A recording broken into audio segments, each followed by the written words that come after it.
विष्णुराराध्यते यथा। हे भगवान, जो लोग संसार को जीतना चाहते हैं, जो लोग संसार को जीतना चाहते हैं, वे जिस प्रकार जगतपति भगवान विष्णु की उपासना करते हैं, हम वह सुनना चाहते हैं कि भगवान विष्णु की उपासना कैसे करते हैं, कैसे करनी चाहिए, भगवान कैसे प्रसन्न होते हैं और भगवान की उपासना करने के बाद क्या फल मिलता है, मैं ये जानना चाहता हूँ। कहते तो हैं कि भगवान की उपासना करो, भगवान की उपासना करो, लेकिन उपासना करने के बाद क्या फल मिलता है, मैं ये जानना चाहता हूँ। पराशर जी ने कहा, हे मैत्रेय, जो कुछ तुम हमसे पूछ रहे हो ना, यही प्रश्न एक बार राजा सगर ने औरव मुनि से पूछा था। सगर रघुवंशी राजा हैं सगर, इन्होंने एक बार औरव मुनि से पूछा था और भृगुवंशी महात्मा औरव को प्रणाम करके सगर ने पूछा था विष्णु भगवान के पूजन आराधन का विधान। तो औरव मुनि ने कहा था कि हे राजन, अरे भूपाल, तुमने जो हरि की आराधना का जिस प्रकार से प्रश्न किया है, मैं तुमसे कहता हूं, सुनो। तो सबसे पहली बात क्या कही, वर्णाश्रमाचारवता पुरुषेण परः पुमान् विष्णुराराध्यते पंथा नान्यस्तत्तोषकारकः। जो पुरुष वर्णाश्रम धर्म का पालन करने वाला है, और वो मुनि कह रहे हैं, देखिए ये नहीं बताया कि भगवान की पूजा कैसे करना, सबसे पहले ये कहा कि वर्णाश्रमाचार बता, जो वर्ण आश्रम का पालन करने वाला है। देखिए आजकल अभी आप लोगों ने खूब सुना है, अभी एक यात्रा भी हुई थी सब वर्णों को मिलाने की, बहुत लोगों ने समर्थन भी किया, लेकिन संतों का ज्यादा समर्थन प्राप्त नहीं हुआ। आप कोई भी कार्य करें, हमारे यहाँ तो कहते हैं साक्षात भगवान आ जाए ना, और भगवान यदि वेद विरुद्ध काम करने लगे, उनकी भी निंदा हो जाती है। हरि निंदत निंदित भये जदपि बुद्ध अवतार। भगवान बुद्ध भगवान के ही अवतार हैं, लेकिन उन्होंने वेद विरुद्ध आचरण किया, भगवान की निंदा की, तो बुद्ध का किसी ने सम्मान नहीं किया। और अभी यात्रा हुई थी, ज्यादा बताने की जरूरत नहीं है सबको। अरे ये वर्णाश्रम व्यवस्था, भगवान कहते हैं चातुर्वर्ण्य मया सृष्टम, मैंने ही से बनाया है, और जिसकी रचना भगवान ने की है उसे हम लोग मिटा देंगे क्या? हम लोग मिटा देंगे? सगर पूछ रहे हैं राजा सगर की भगवान विष्णु की आराधना कैसे करनी चाहिए, तो सबसे पहले और मुनि कहते हैं, हे राजन, वर्णाश्रमाचारवता पुरुषेण परः पुमान्, जो वर्णाश्रम धर्म का पालन करने वाला है, वही परम पुरुष विष्णु की आराधना कर सकता है। जो वर्णाश्रम की व्यवस्था को मानने वाला है, क्योंकि भगवान कहते हैं कि न ब्राह्मणान में दयितम रूप में तच्चतुर्भुजम, ब्राह्मणों से ज्यादा प्रिय मुझे मेरा चतुर्भुज रूप नहीं है। भगवान ब्रह्मण्य देव कहलाते हैं, और बाबा ने तो यहां तक लिखा, विप्रधेनु सुर संत हित लीन मनुज अवतार।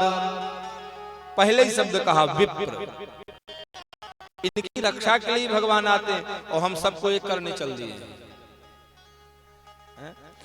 जो वर्णाश्रम की व्यवस्था को स्वीकार करता है, वही भगवान की आराधना कर सकता है, दूसरा कोई मार्ग उनको संतुष्ट करने का नहीं है।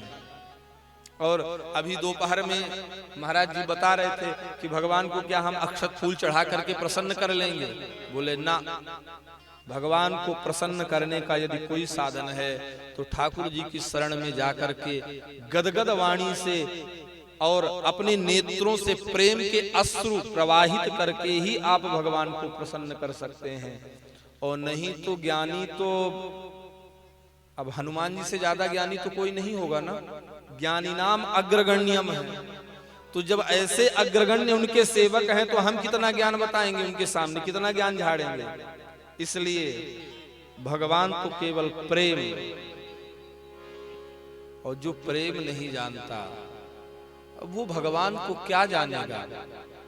इसीलिए कहते हैं जो प्रेम गली में आए नहीं, प्रियतम का ठिकाना क्या जाने। जो प्रेम गली में आए नहीं, प्रीतम का ठिकाना क्या जाने। जिसने कभी प्रेम किया ही नहीं, वो प्रेम निभाना क्या जाने। जिसने कभी प्रेम किया ही नहीं, वो प्रेम निभाना क्या जाने। जो प्रेम गली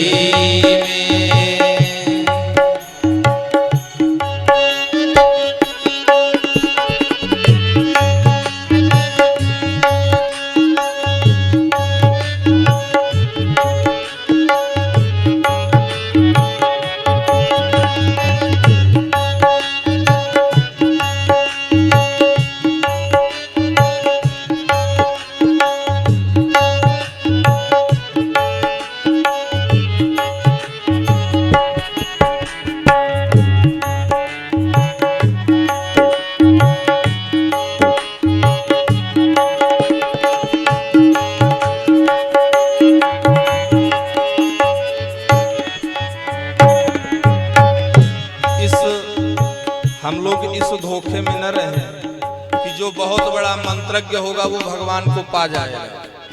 खूब वेद पढ़ लिया होगा और बढ़िया सस्वर वेद पारायण स्वर लगा करके एकदम बढ़िया धन पद जटा सब शिखा सूत्र सब पाठ करेगा। ना ना, राम ही केवल प्रेम प्यारा, भगवान को प्रेम प्रिय है।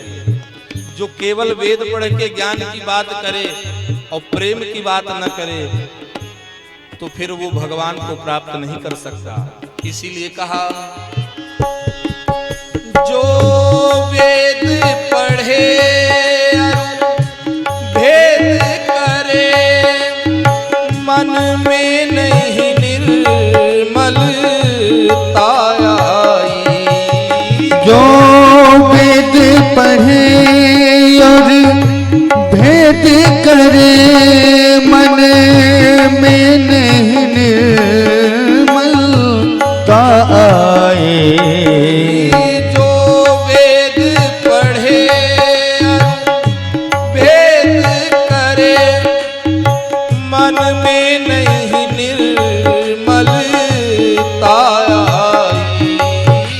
जो वेद पढ़े और भेद करे, मन में नहीं निर्मलता आए।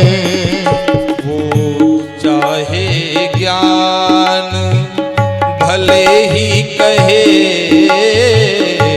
चाहे ज्ञान भले ही कहे, भगवान को पाना क्या जाने। चाहे चाहे ज्ञान भले ही कहे, भगवान को पाना क्या जाने। जो प्रेम गली में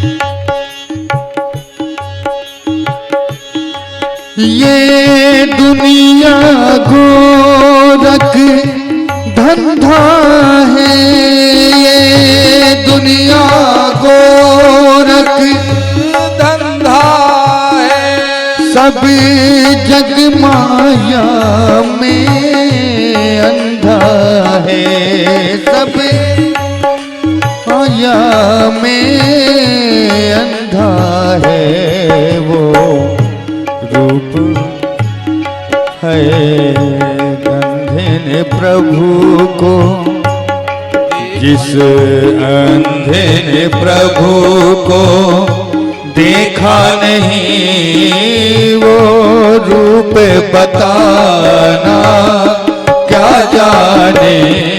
जिस बंदे ने प्रभु को देखा नहीं, वो रूप बताना क्या जाने। जो प्रेम गली में आए नहीं, प्रियतम का ठिकाना क्या जाने। जो प्रेम गली में आए नहीं, प्रीतम का ठिकाना क्या जाने। जो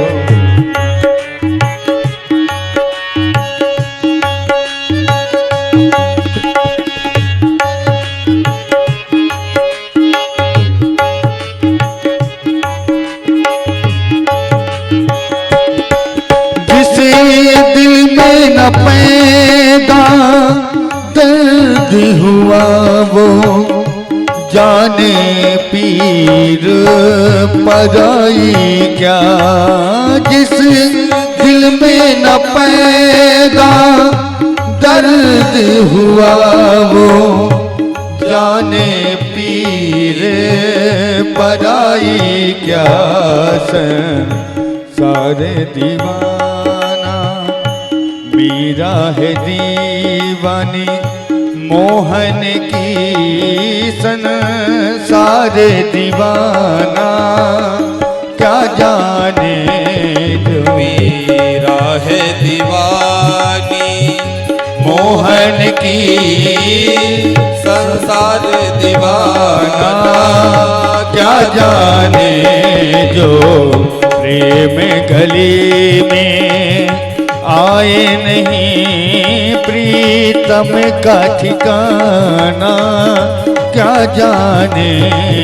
जिसने कभी प्रेम किया ही नहीं, जिसने कभी प्रेम किया ही नहीं, वो प्रेम निभाना क्या जाने। जिसने कभी प्रेम किया ही नहीं, वो प्रेम निभाना क्या जाने। जिसने कभी प्रेम किया ही नहीं, वो प्रेम निभाना, प्रेम निभाना, प्रेम निभाना क्या जाने।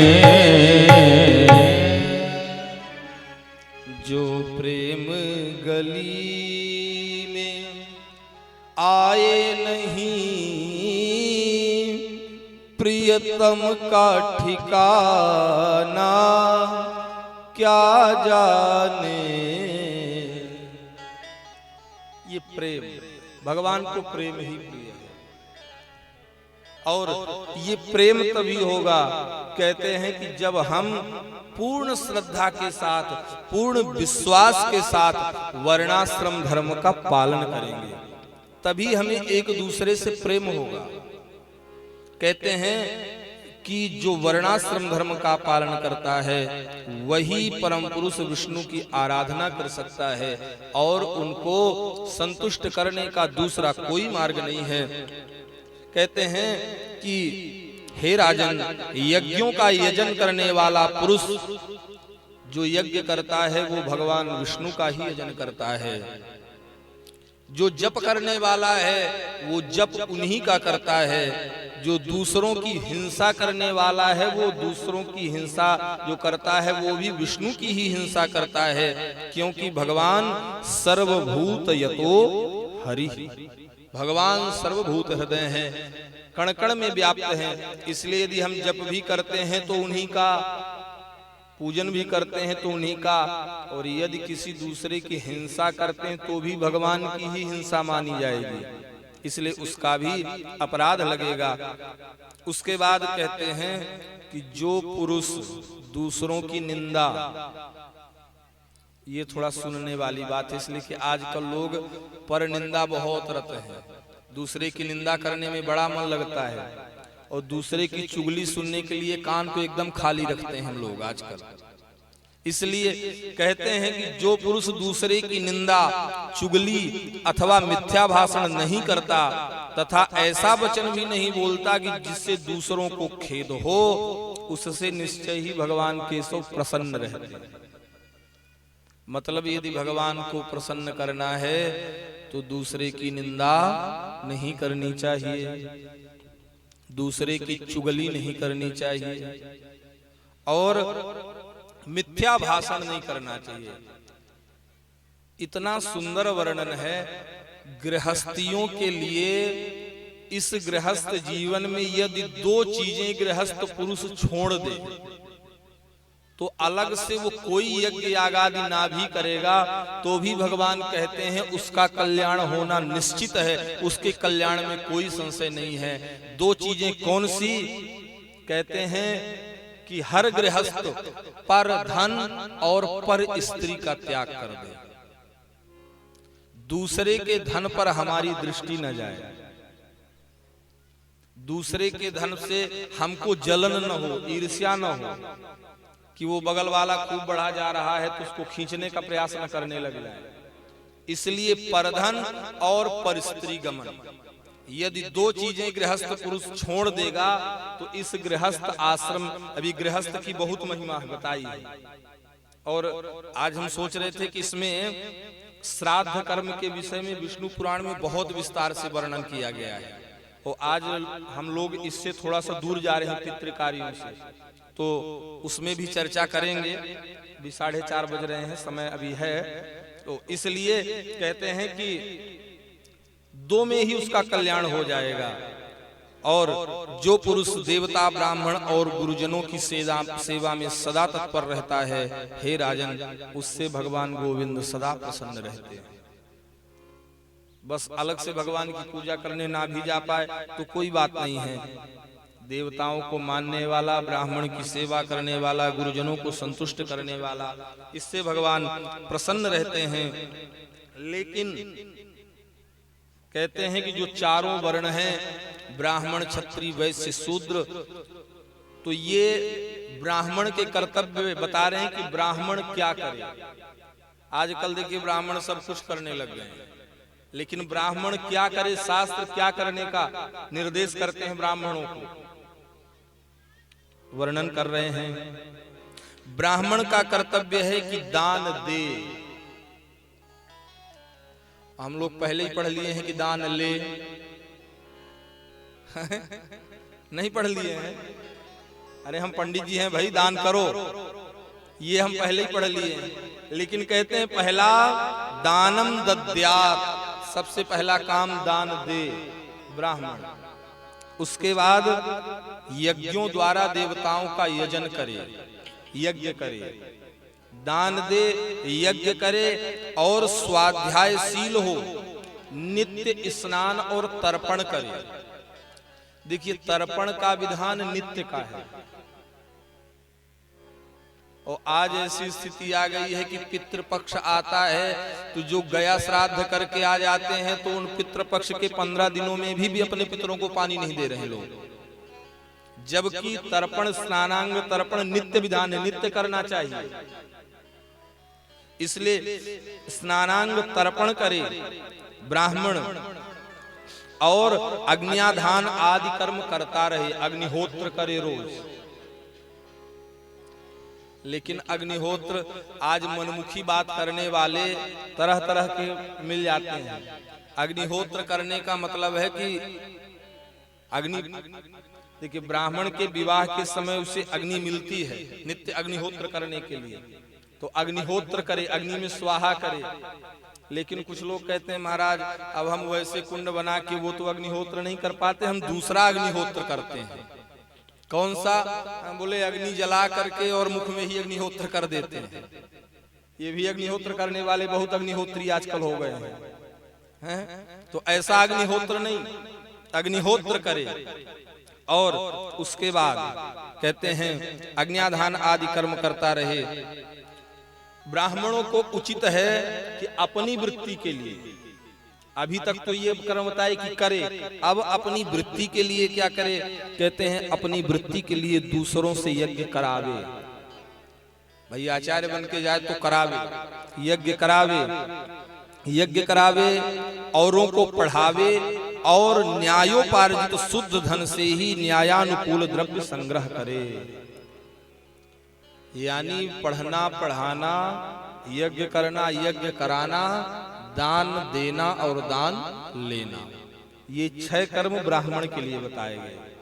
ब्राह्मण इन्हीं से अपना जीविकोपार्जन करे, अन्य दूसरा काम न करे।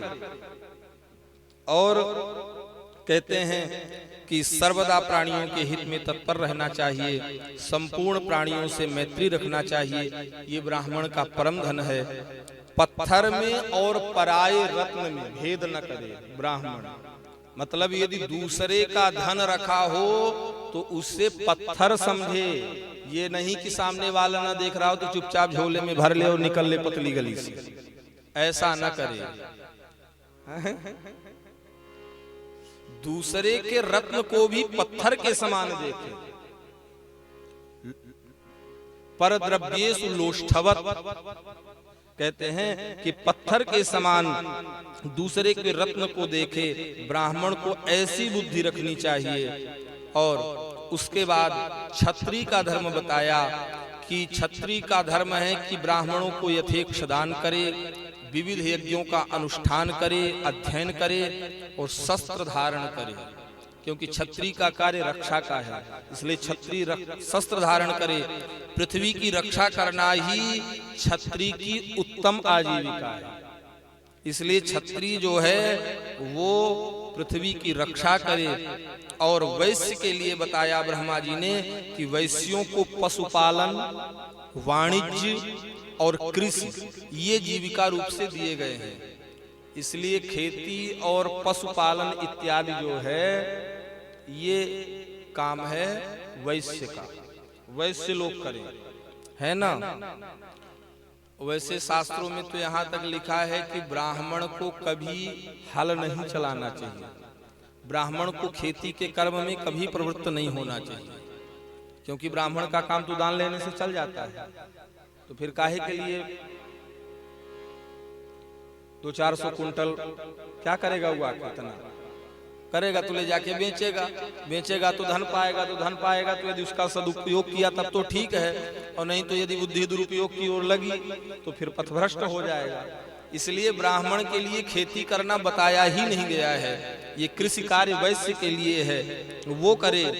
और शूद्र का कर्तव्य बताया कि द्विजातियों की प्रयोजन सिद्धि के लिए कर्म करे। द्विजाति यानी ब्राह्मण, क्षत्रिय, वैश्य, ये तीनों द्विजाति कहलाते हैं। इनको प्रसन्न करने के लिए वह कर्म करे और उसी से अपना पालन पोषण करे। अथवा जब आपातकाल आए शूद्र के जीवन में कि इससे काम नहीं हो रहा है, तो कहते हैं कि अपने आपातकाल में वस्तुओं के लेने और बेचने का अथवा कारीगरी के कामों से अपना निर्वाह कर सकता है। मिस्त्री आना इत्यादि का काम करके वो अपना निर्वाह कर ले। अति नम्रता, शौच, निष्कपट स्वामी सेवा, मंत्रहीन यज्ञ, मंत्रहीन यज्ञ करे। लेकिन अब ऐसा समय है, अर्थ प्रधान युग है, बढ़िया चकाचक दक्षिणा दे तो फिर ब्राह्मण बढ़िया घन पाठ करते हैं उसके यहाँ। पहले काशी में भी बड़े निष्ठावान लोग थे, लेकिन जब मायावती जी पहुंची यज्ञ कराने के लिए तो खूब चकाचक बढ़िया वेद पाठी ब्राह्मण लगा के अपना भस्म, है ना, तो कहते हैं कि शूद्र जो है मंत्रहीन यज्ञ करे, मंत्र के साथ नहीं, सत्संग करे और ब्राह्मण की रक्षा करता रहे, ये उसका प्रधान कर्म है। लेकिन कहते हैं कि जब विशेष काल उपस्थित हो, इससे जीवन यापन न चल रहा हो, तब क्या करे? तो कहते हैं कि आपत्ति के समय में ब्राह्मण को क्षत्रिय और वैश्य वर्णों की वृत्ति का अवलंबन करना चाहिए। मतलब जब आपत्ति काल आए तो ब्राह्मण जो क्षत्रिय के लक्षण है और वैश्य के यानी व्यापार इत्यादि भी कर सकता है, पर वो आपत्ति काल में जब जीविका न चल रही हो तब ये कर सकता है। और क्षत्रिय को केवल वैश्य वृत्ति का ही आचरण करना चाहिए, और ये दोनों शूद्र का कर्म कभी नहीं करने चाहिए। ब्राह्मण और क्षत्रिय को ये कभी नहीं करना चाहिए। कहते हैं कि गुरु की सेवा शुश्रूषा करनी चाहिए तथा व्रतादि का आचरण करते हुए वेदाध्ययन करना चाहिए। और उसके बाद कहते हैं कि जब विवाह में प्रवृत्त हो तो पिंडदान आदि से पितृगण की, यज्ञादि से देवताओं की, अन्नदान से अतिथियों की, स्वाध्याय से ऋषियों की और पुत्रोत्पत्ति से प्रजापति के बलियों की, बलियों से भूत गणों की, वात्सल्य भाव से संपूर्ण जगत की पूजा करना चाहिए। क्योंकि जीवन में कई ऋण हैं, तो इन ऋणों से पिंडदान आदि से पितृ ऋण से मुक्त हो जाएंगे। पितरों की सेवा पिंडदान आदि के द्वारा, यज्ञ करने से देवताओं की, अन्नदान करने से अतिथियों की, वेद का स्वाध्याय करने से ऋषियों आप वेद का स्वाध्याय करें तो ऋषियों की अर्चना हो गई, और पुत्रोत्पत्ति से प्रजापति की, और बलियों से अन्न भाग से भूतगण की, और वात्सल्य भाव से संपूर्ण जगत की सेवा हो जाती है। इस प्रकार से करना चाहिए। और अतिथि के विषय में तो विशेष तौर से बताया कि जिसके घर अतिथि नहीं आते हैं उसके घर को श्रेष्ठ नहीं कहा गया। और मान लीजिए जिसके घर अतिथि आते हैं और आने के बाद भी अतिथियों को कुछ नहीं दिया जाता है, लोग नहीं कह देते जब देखो तब मांगते रहते, जाओ खूब हट्टे कट्टे, कुछ काम क्यों नहीं करते? ऐसा कह करके अतिथियों को अपने द्वार से कभी नहीं लौटाना चाहिए। जो अतिथियों को अपने द्वार से लौटा देता है, तो कहते हैं कि जिसके घर से अतिथि निराश होकर लौट जाता है उसे अपने सारे दुष्कर्म का फल दे करके जाता है अतिथि घर के मालिक को, और घर के मालिक के समस्त पुण्य अपने साथ लेकर के चला जाता है। इसलिए अतिथि को कभी निराश नहीं करना चाहिए। और भागवत में ऐसा वर्णन आया षष्ठ स्कंध में, कश्यप जी और अदिति माता के संवाद में कश्यप ऋषि ने कहा है कि देवी, जिसके घर से अतिथि लौट जाए उसको एक गिलास जल भी न मिले, नारचिताह सलिलैरपि, जिसके घर अतिथि जल तक नहीं पाता है उसके घर को मनुष्य का घर नहीं कहा गया है। फेरुराज गृहोपमा, उसके घर को गीदड़ का घर कहा गया है। वो मनुष्य का घर है ही नहीं जहाँ किसी को पानी न मिलता हो, काहे का मनुष्य। लेकिन आज ये प्रवृत्ति बदल गई है। पहले तो ऐसे मिट्टी के घर होते तो उसमें कुछ लिखा नहीं जाता था, फिर कुछ लोग पढ़े हुए तो माताएं बाहर लिख देती थी स्वागतम, सुस्वागतम, आइए आपका स्वागत है। लेकिन हम लोग थोड़ा सा पढ़े लिखे हुए, एजुकेटेड हुए, आगे बढ़े, अच्छे अच्छे घर बनाने लगे। तो जब अच्छा घर बना तो बाहर लिखा मिलने लगा वेलकम। भाई ज्यादा पढ़े लिखे हो गए तो फिर अब स्वागतम से वेलकम में पहुंच गए। लेकिन अब तो और ज्यादा पढ़े लिखे हो गए, और अब इतने ज्यादा पढ़े लिखे हो गए हैं कि किसी के घर के बाहर जाइए तो बाहर पहले लिखा रहता है कुत्तों से सावधान। इसका मतलब है कि इस घर में कुत्ते रहते हैं, मनुष्य रहते ही नहीं है। आप सीसीटीवी कैमरे की नजर में हैं, कुत्तों से सावधान। इतना पढ़ लिख के हम लोग आगे बढ़ गए। लेकिन अतिथि का सत्कार होना चाहिए। जिसके घर से अतिथि लौट जाता है, गृहस्थ के लिए अतिथि के प्रति अपमान, अहंकार और दंभ का आचरण करना, उसे देकर पछताना। देखिए सबसे बड़ी बात है, बहुत लोग कुछ दे तो देते हैं लेकिन देने के बाद फिर पीछे पछताते हैं, अरे दे दिया, अब हो गया, आया था तो दे दिया। अहंकार दम्भ नहीं अतिथि से, और यदि दे दिया तो फिर देने के बाद पीछे पछताइए मत।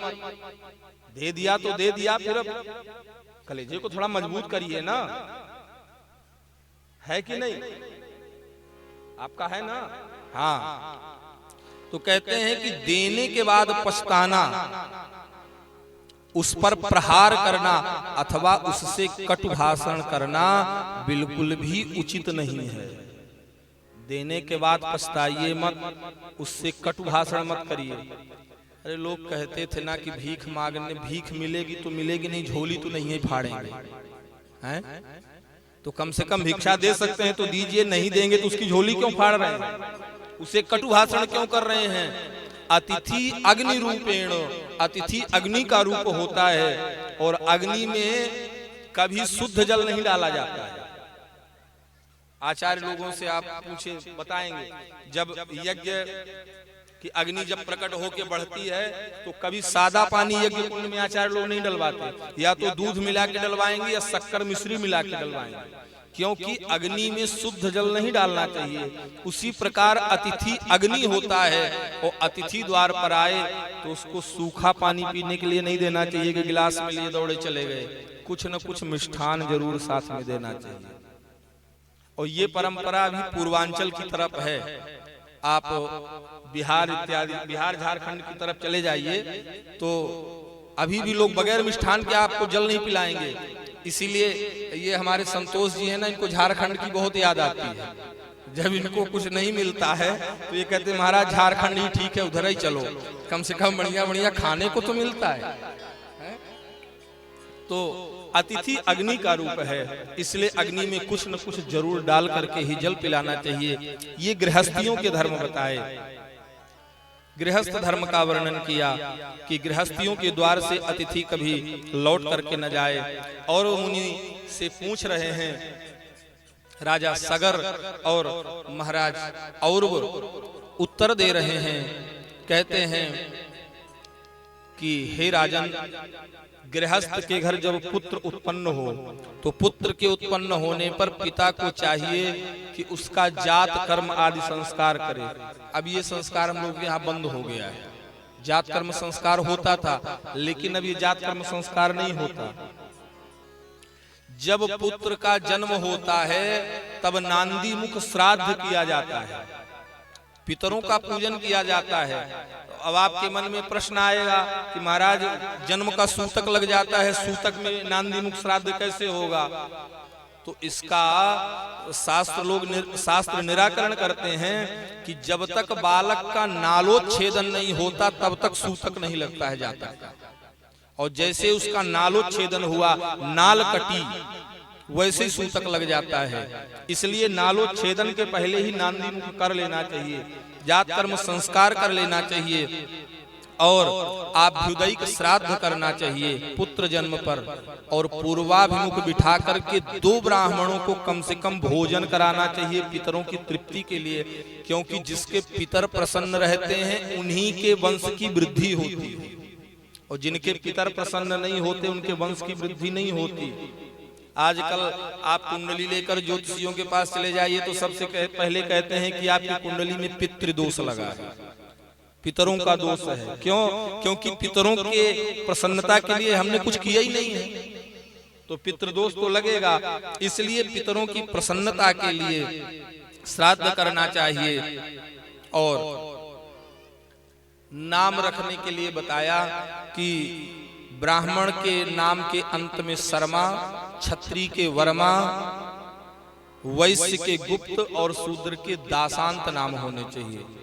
ये कभी कभी लोग प्रश्न कर देते हैं, आचार्यों को अक्सर इस प्रश्न से गुजरना पड़ता है। जैसे क्षत्रिय जब संकल्प में बैठते हैं तो वर्मा हम, आचार्य लोग बोले वर्मा। एक जगह तो हम थे, आचार्य जी ने कहा वर्मा, क्षत्रियता संकल्प में वर्मा हम जैसे कहा तो फट से बोल पड़ा, बोले महाराज हम वर्मा नहीं हैं, हम क्षत्रिय हैं, राजपूत हैं, ठाकुर हैं। तो उसे बताना पड़ा कि भैया वर्मा मतलब क्षत्रिय ही होता है, वर्म रक्षणे धातु से वर्मा बनता है। वर्म का मतलब है रक्षण करना, और रक्षण करना काम क्षत्रिय का है, इसलिए उसके नाम के पीछे वर्मा लगाया जाता है। और ब्राह्मण कल्याण करने वाला है, ब्राह्मण ही इकलौता ऐसा है कि संकल्प करके दूसरों का भी कल्याण कर सकता है। इसलिए हमारे शास्त्रकार कहते हैं कि जीवन में कभी कोई अनुष्ठान करना हो, भागवत इत्यादि का भी अनुष्ठान करना हो, आजकल लोग इसका विचार नहीं कर रहे हैं। अब तो बगैर ब्राह्मण वक्ता भी और खूब वक्त्रियां भी खूब हो गई हैं कथा करने के लिए। लेकिन आपको बता दें, ब्राह्मण ही इकलौता ऐसा है जो दूसरे का भी कल्याण कर सकता है। अन्य किसी वर्ण में ये व्यवस्था नहीं है और न उसके अंदर सामर्थ्य है कि आपका कल्याण कर देगा, लेकिन ब्राह्मण में वो सामर्थ्य है कि आपका कल्याण कर देगा, क्योंकि ब्राह्मण तपस्वी होता है। इसलिए कहा ब्राह्मण के नाम के अंत में शर्मा, शर्मेति ब्राह्मणस्योक्तम वरमेति छत्र संश्रयम गुप्त दासात्मकम नाम प्रशस्तम वैश्य शूद्रयोः। शर्मा, वर्मा, गुप्त और दास, इस प्रकार से बताया। नाम बताया कैसा रखना चाहिए, बहुत कठिन नाम भी नहीं रखना चाहिए कि बोलते न बने, और बहुत अति दीर्घ, अति लघु और कठिन अक्षरों से युक्त नाम नहीं रखना चाहिए। बहुत लंबा नाम नहीं, 7-8 अक्षर का नाम न रख दे, और बहुत छोटा भी न रख दे, 1-2 अक्षर का। मध्यम नाम हो, बोलने में सरलता जो हो, ऐसा नाम रखे। और एक बात कहते हैं कि अर्थहीन नाम नहीं रखना चाहिए, जिस नाम का अर्थ न प्रकट हो रहा हो। तो आजकल ऐसे नामों की भरमार आ गई है, क्योंकि आजकल आचार्य लोग तो नाम रखते नहीं। पहले तो जब नामकरण होता तो आचार्य लोग नाम रखते थे, और अब जैसे ही बालक जन्म लेता है तो क्या जन्म प्रमाण पत्र बनवाना है हॉस्पिटल में, तो तुरंत माताएं भी और हमारे भाई लोग भी गूगल बाबा से पूछते हैं लड़के का इस अक्षर से सुंदर सा नाम, तो वो 100-200 नाम बता देगा और उसी में से रख लेंगे। आचार्य जो नाम रखते हैं वो अर्थ सहित नाम रखते हैं, और गूगल बाबा अर्थ थोड़ी बताएगा नाम का। इसीलिए नाम है, आप देख लीजिए कितने चिंटू, पिंटू, सिंटू, मिंटू, टिंकू। अच्छा, सहज की भाषा में जैसे हम लोग, छोटी बच्ची है तो नहीं कहते गुड़िया, अब आजकल गुड़िया नाम होने लग गए हैं। और गुड़िया को सबसे ज्यादा समस्या तो तब होती है जब वो बुढ़िया हो जाती है, और फिर भी लोग उसे कहते हैं गुड़िया। अब वो बेचारी क्या करे। इसलिए अर्थहीन नाम नहीं रखना चाहिए, इसका वर्णन किया। विवाह करना हो तो कैसी कन्या से विवाह करे ये भी बताया, लेकिन ये उसके लिए बताया जिसका विवाह हो रहा हो, और जिसका ना हो रहा हो तो फिर जैसी मिले चुपचाप कर ले। कहते हैं कि अपने से तृतीयांश अवस्था वाली कन्या से विवाह करना श्रेयस्कर है। तृतीयांश मतलब यदि आप 15 वर्ष के हैं तो कन्या 6 वर्ष की, 9 वर्ष की, 5 या 15, 6 वर्ष की, मतलब 9 वर्ष का अंतर रहे कम से कम, इतनी छोटी कन्या से विवाह करने का विधान शास्त्र देते हैं। लेकिन अब तो ये फार्मूला आपके लिए नहीं है, इसलिए कि अब तो जो संविधान है तो 21 वर्ष से कम तो आप विवाह कर ही नहीं सकते, है ना। लेकिन कन्या कैसी हो, उसके बहुत बड़े बड़े केस न हो, और अल्प केस वाली भी न हो, एकदम कम बाल भी न हो, बहुत अधिक भी न हो और अल्प केस वाली भी न हो, और अति सांवली भी न हो, शालिग्राम की तरह न हो, है ना। और पांडुवर्णा न हो, पांडुवर्णा मतलब भूरे रंग की, ऐसी स्त्री से विवाह न करे। जिसके जन्म से ही अधिक न्यून अंग हो या कम हो या अधिक अंग हो, ऐसा बताया। जो अपवित्र हो, अकुलीना हो, रोगिणी हो, ऐसी कन्या से कल्याण चाहने वाले पुरुष को विवाह नहीं करना चाहिए। बुद्धिमान पुरुष को उचित है कि दुष्ट स्वभाव वाली कन्या से भी विवाह न करे। दुष्ट भाषण करने वाली महाराज बड़ी कठिन। पहले दिन बताए थे कि 3 बड़ी मुश्किल है। पहली मुश्किल बटकी जो है, पहली मुश्किल है कि पत्नी भारी भरकम मिल जाए, पति से ज्यादा जबरजंग कि पकड़ ले हाथ तो पति देवता बेचारे हिलडुल न पाए। तो पहली मुश्किल तो ये है। और दूजी मुश्किल बतकट हो। दूसरी मुश्किल है कि वो पति की बात को फट से काट देने वाली है, ये भी बड़ी मुश्किल है। और तीजी मुश्किल कोखहीन, मुश्किल मुश्किल मुश्किल 3। ये 3 मुश्किल बहुत है। इसलिए कहते हैं कटुभाषणी न हो। कटुभाषणी। एक काशी के एक पंडित जी थे, बहुत बड़े ज्योतिषी थे, बड़े विद्वान थे महाराज। ज्योतिष में उनका ऐसा कि वो एकदम स्पष्ट आपका आगे पीछे का सब बता देते थे, ऐसी स्थिति पंडित जी की। तो एक सज्जन ने सुना कि पंडित जी बड़े विद्वान हैं, ज्योतिष के बहुत, तो चल के कुछ पूछा जाए अपने भाग्य के विषय में, क्योंकि वो अपनी पत्नी से बड़े परेशान रहते थे, है ना। तो गए, पंडित जी कहीं चले गए थे यजमान के यहाँ। पंडित जी विद्वान तो थे ही, पंडित जी काफी विद्वान थे, इसमें कोई संशय नहीं। पंडित जी कहीं चले गए थे यजमान के घर। अब ये यजमान पहुंचे, दरवाजा पंडित जी का खटखटाया तो देवी जी निकली। देवी जी निकली तो पूछा पंडित जी कहाँ गए? तो कम से कम 100 गाली पंडित जी को दी पंडितानी। अरे गया होगा, कहीं भिखारी है मांगने गया होगा, खबोचड़ है, घर में खाता नहीं पेट भर, जाके जजमानों के यहाँ खाएगा। दुनिया भर का सुना दिया, 100 गाली कम से कम। अब पंडित जी गए थे, वो गए थे जजमान पूछने कि हम अपनी पत्नी से परेशान हैं। और पंडित जी की पंडितानी ऐसी, लेकिन पंडित जी का इंतजार करते हुए बाहर बैठ गए बेचारे। पंडित जी आए तो पंडित जी ने दरवाजा खुलवाया। जैसे ही दरवाजा खोली तो पंडित जी को 100 गाली पंडित जी को भी सुनाई। आ गए? तुम पंडितों का काम ही क्या है? गए होगे भीख मांगने, मांग ले आए। खूब सुनाई। पंडित जी कुछ नहीं बोले, चुपचाप सुने। और उसके बाद जहां पंडित जी बैठते थे बैठ गए, बैठका में अपने। जैसे ही बैठे तो ये यजमान गए, प्रणाम किया। पंडित जी ने पूछा, कहो भगत जी कैसे आना हुआ? भगत जी ने कहा, महाराज आए तो थे हम कुंडली दिखाने अपनी, लेकिन अब अपनी कुंडली हम भूल गए। अब आप ये बताओ कि आप अपनी कुंडली मिला के विवाह किए थे कि ऐसे ही कर लिए थे? क्योंकि आपकी पत्नी जब हम दरवाजा खुलवाए तो 100 गाली सुनाई, और जब आप दरवाजा खुलवाए तो 100 गाली सुनाई। तो ऐसी पत्नी अपनी कुंडली नहीं देखी थी क्या? तो पंडित जी ने कहा, हमने देखी थी। तो क्या देखी थी महाराज? तो पंडित जी ने अपने पूर्व जन्म की कथा बताई। इतने विद्वान थे कि उन्हें पूर्व जन्म तक का याद था। उन्होंने कहा, मुझे अच्छी तरह से याद है कि मैं पूर्व जन्म में कौवा था और ये गधी थी। पूर्व जन्म में मैं था कौवा और ये थी गधी। संयोग से भार ढोते ढोते इसके पीठ में घाव हो गया। इसके पीठ में घाव हो गया, उड़ते उड़ते मैंने देख लिया। अब जो मैंने देखा तो जब इसकी पीठ खाली मिलती मैं दौड़ के जाता, फट से चोंच मार देता ऐसे। और जैसे ही चोंच मारता एकदम इसके मांस निकाल के खा लेता। ये बड़ी कराहती, बड़ा दुख होता इसको, बड़ा कष्ट होता, लेकिन अब करे क्या, चोंच मार के मैं उड़ जाता।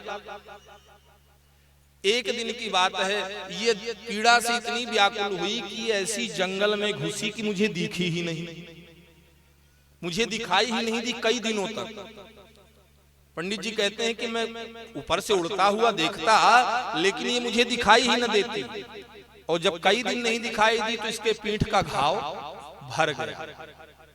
लेकिन एक दिन प्यास से पीड़ित होकर ये गंगा जी में जल पीने के लिए आई। और जैसे ही जल पीने आई मैंने देख लिया, और ऊपर उड़ ही रहा था।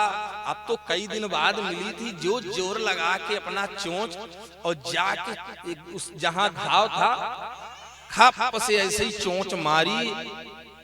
कहते हैं कि इतनी जोर की चोंच मारी कि मेरी चोंच इसकी हड्डी में फंस गई। भाई कोमल चमड़ी थी, अभी तो घाव पूरा हुआ था, मेरी चोंच फंस गई इसकी हड्डी में। अब ये बड़ी तड़पी और मैं भी बड़ा प्रयास किया कि चोंच निकल जाए, लेकिन निकला नहीं। अब ये स्थिति ये हो गई कि पीड़ा से कराहते कराहते ये गंगा जी में डूब गई। तो ये भी मरी गंगा जी में और हम भी मरे। अगले जन्म में हम हुए पंडित और ये हुई हमारी पंडितानी। तो पिछले जन्म में हमने इसको खूब कष्ट दिया था, खूब चोंच मार मार के इसको दुखी किया था, इसलिए इस जन्म में हम जो भी कहते हैं तो ये फट से काट देती है। तो मैं तो याद कर लेता हूं कि मैं पिछले जन्म का भोग रहा हूं, इसलिए ये पिछले जन्म की है। तो मैं तो अपनी कुंडली देख करके किया था विवाह, लेकिन कर्म को टाला नहीं जा सकता है। इसलिए महाराज कहते हैं कटु भाषणी बड़ी खतरनाक। यदि कटु भाषण करने वाली पत्नी मिल जाए, और वैसे भी कहते हैं कि पंडितानी तो उल्टी ही मिलती है। अब क्यों उल्टी मिलती है तो भगवान ही जाने, पर अक्सर ये देखा जाता है कि पंडितों को पंडितानी उल्टी ही मिलती है। और एक कथा तो आप लोगों ने खूब सुनी होगी कि जो पंडितानी उल्टी चलती थी। एक पंडित जी, उनकी पंडितानी उल्टे चले। पंडित जी कहें देवी ऐसा कर लो, नहीं ऐसा नहीं करना, ऐसा करेंगे। अब पंडित जी को इतना अभ्यास हो गया कि हम जो कहेंगे ये उल्टा ही करेंगे।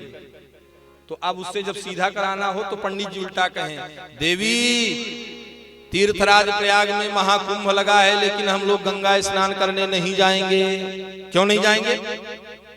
गांव के सब लोग जा रहे हैं, हम जाएंगे।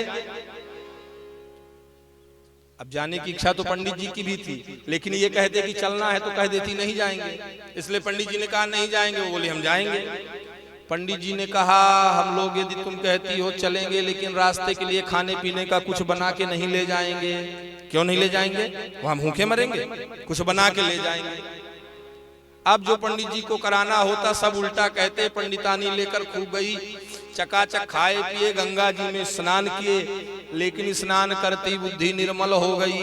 और जैसे ही बुद्धि निर्मल हो गई, पंडित जी भूल गए कि पंडितानी उल्टी चलती है। तो पंडित जी के मुख से निकल गया, देवी उधर मत जाना, गंगा जी की धार ज्यादा है, उधर बह जाएगी। तो पंडितानी ने कहा हम जाएंगे। और जैसे ही गई सो पंडितानी गंगा जी में राम राम हो गई, बह गई महाराज। अब तो पंडित जी रोने लगे, उल्टी चलने वाली भी थी लेकिन पंडितानी तो थी।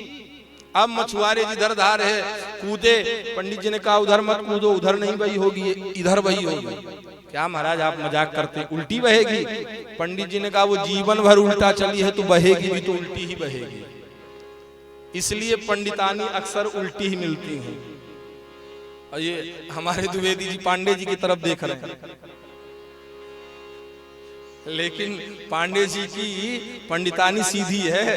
इस धोखे में आप मत रहिएगा कि उल्टी है। बोल भक्त वत्सल भगवान की। इसलिए जो कटुभाषणी हो ऐसे से विवाह न करे, अंगहीना हो, श्मश्रु जो मूछों वाली हो, इसके मूछ उगी हो, ऐसी कन्या से भी विवाह न करे। घर घर शब्द करने वाली, जो एकदम बड़ी गंभीर वाणी बोलने वाली हो, ऐसी कन्या से भी विवाह न करे।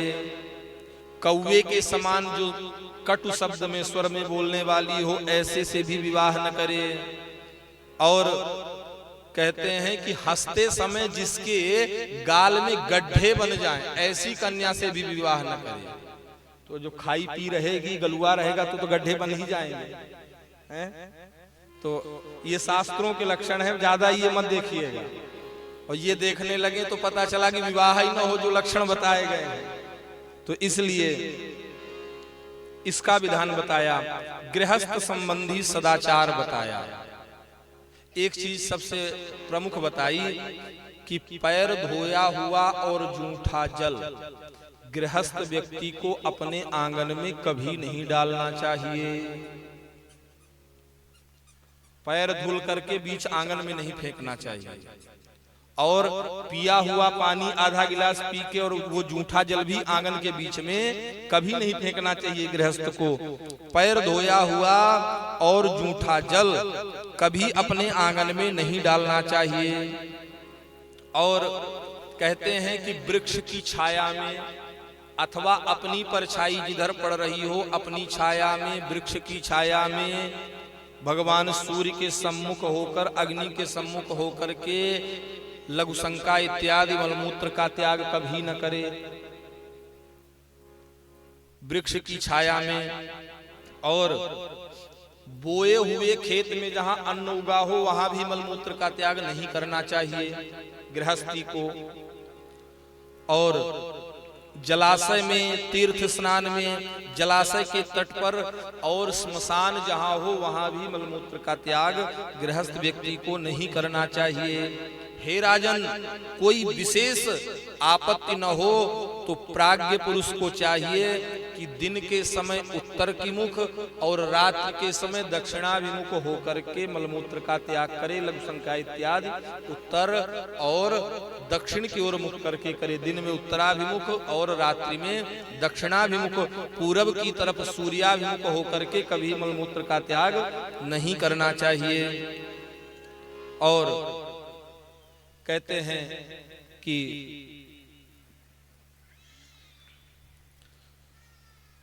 सोम संस्था, हवि संस्था और पाक संस्था, इन सब धर्मों का आधार धन से ही है। इसलिए गृहस्थ को चाहिए कि धन के लिए भी प्रयास करे, धन कमाने के लिए, लेकिन धन न्यायार्जित हो। अधर्म का धन उसे अर्जित नहीं करना चाहिए। और उसके बाद तर्पण का विधान बताया कि जो जब स्नान करे तो जल दे। कितने लोगों को जल दिया जाता है तो बहुत सुंदर 3 श्लोक इसमें बताए हैं। और आचार्य लोग जब तर्पण आदि कराते हैं तो नित्य कर्म पूजा प्रकाश में भी ये श्लोक दिए हैं। विष्णु पुराण के ये हम पढ़े तो ये विष्णु पुराण के श्लोक ही नित्य कर्म पूजा प्रकाश में दिए हुए हैं। जले चरा भूनिलया वायव्याधाराश्च जन्तवः तृप्तिमेतेन यान्त्यासु मद्दत्ते नाम्बुनाखिलाः नरकेषु समस्तेषु यातनासु च ये स्थिताः तेषामाप्यायनायै तद्दीयते सलिलं मया ये बांधवा बांधवा वा ये न जन्मनि बांधवा ते तृप्तिमखिलायान्तु ये चास्मत्तोयकांक्षिणः। कहते हैं कि जो प्राणी संपूर्ण नरकों में पड़े हुए हैं, नरक की यातनाएं भोग रहे हैं, उनकी तृप्ति के लिए भी जलदान करना चाहिए जब पितरों का तर्पण करें। अब नरक में बेचारे कितने पड़े होंगे क्या पता, लेकिन यदि आपके एक अंजुली जल देने से उनको तृप्ति मिल जाती है तो देना चाहिए। और कहते हैं कि जो मेरे बंधु हैं अथवा अबंधु हैं, ये बांधवा अबांधवा ये न जन्मनि बांधवा, कहते हैं जो अन्य जन्मों में मेरे बंधु थे और जो मुझसे जल की इच्छा रखने वाले हैं, ऐसे जीव मेरे द्वारा दिए हुए जल से तृप्त हो जाएं। ते तृप्तमखिलायान्तु चास्मात् तोयकांक्षिणः, जो मुझसे जल की कामना रखते हैं ऐसे समस्त जीव इस जल से तृप्त हो जाएं। ऐसा करके पितृ तीर्थ से जल दे। पितृ तीर्थ जो है अंगुष्ठ और तर्जनी के बीच में, हाथ में 4 तीर्थ होते हैं हर मनुष्य के। और देव कार्य देव तीर्थ से, स्वयं के लिए ब्रह्म तीर्थ से, ऋषियों के लिए ऋषि तीर्थ से अथवा प्रजापति तीर्थ से, और पितरों के लिए पितृ तीर्थ से देना चाहिए। अंगुलियों का जो अग्रभाग है ये देव तीर्थ कहलाता है। इसलिए देवताओं को जो भी समर्पित करें तो ऐसे करके समर्पित करना चाहिए। हम लोग पूजन की कोई सामग्री चढ़ाते हैं तो ऐसे चढ़ाते हैं।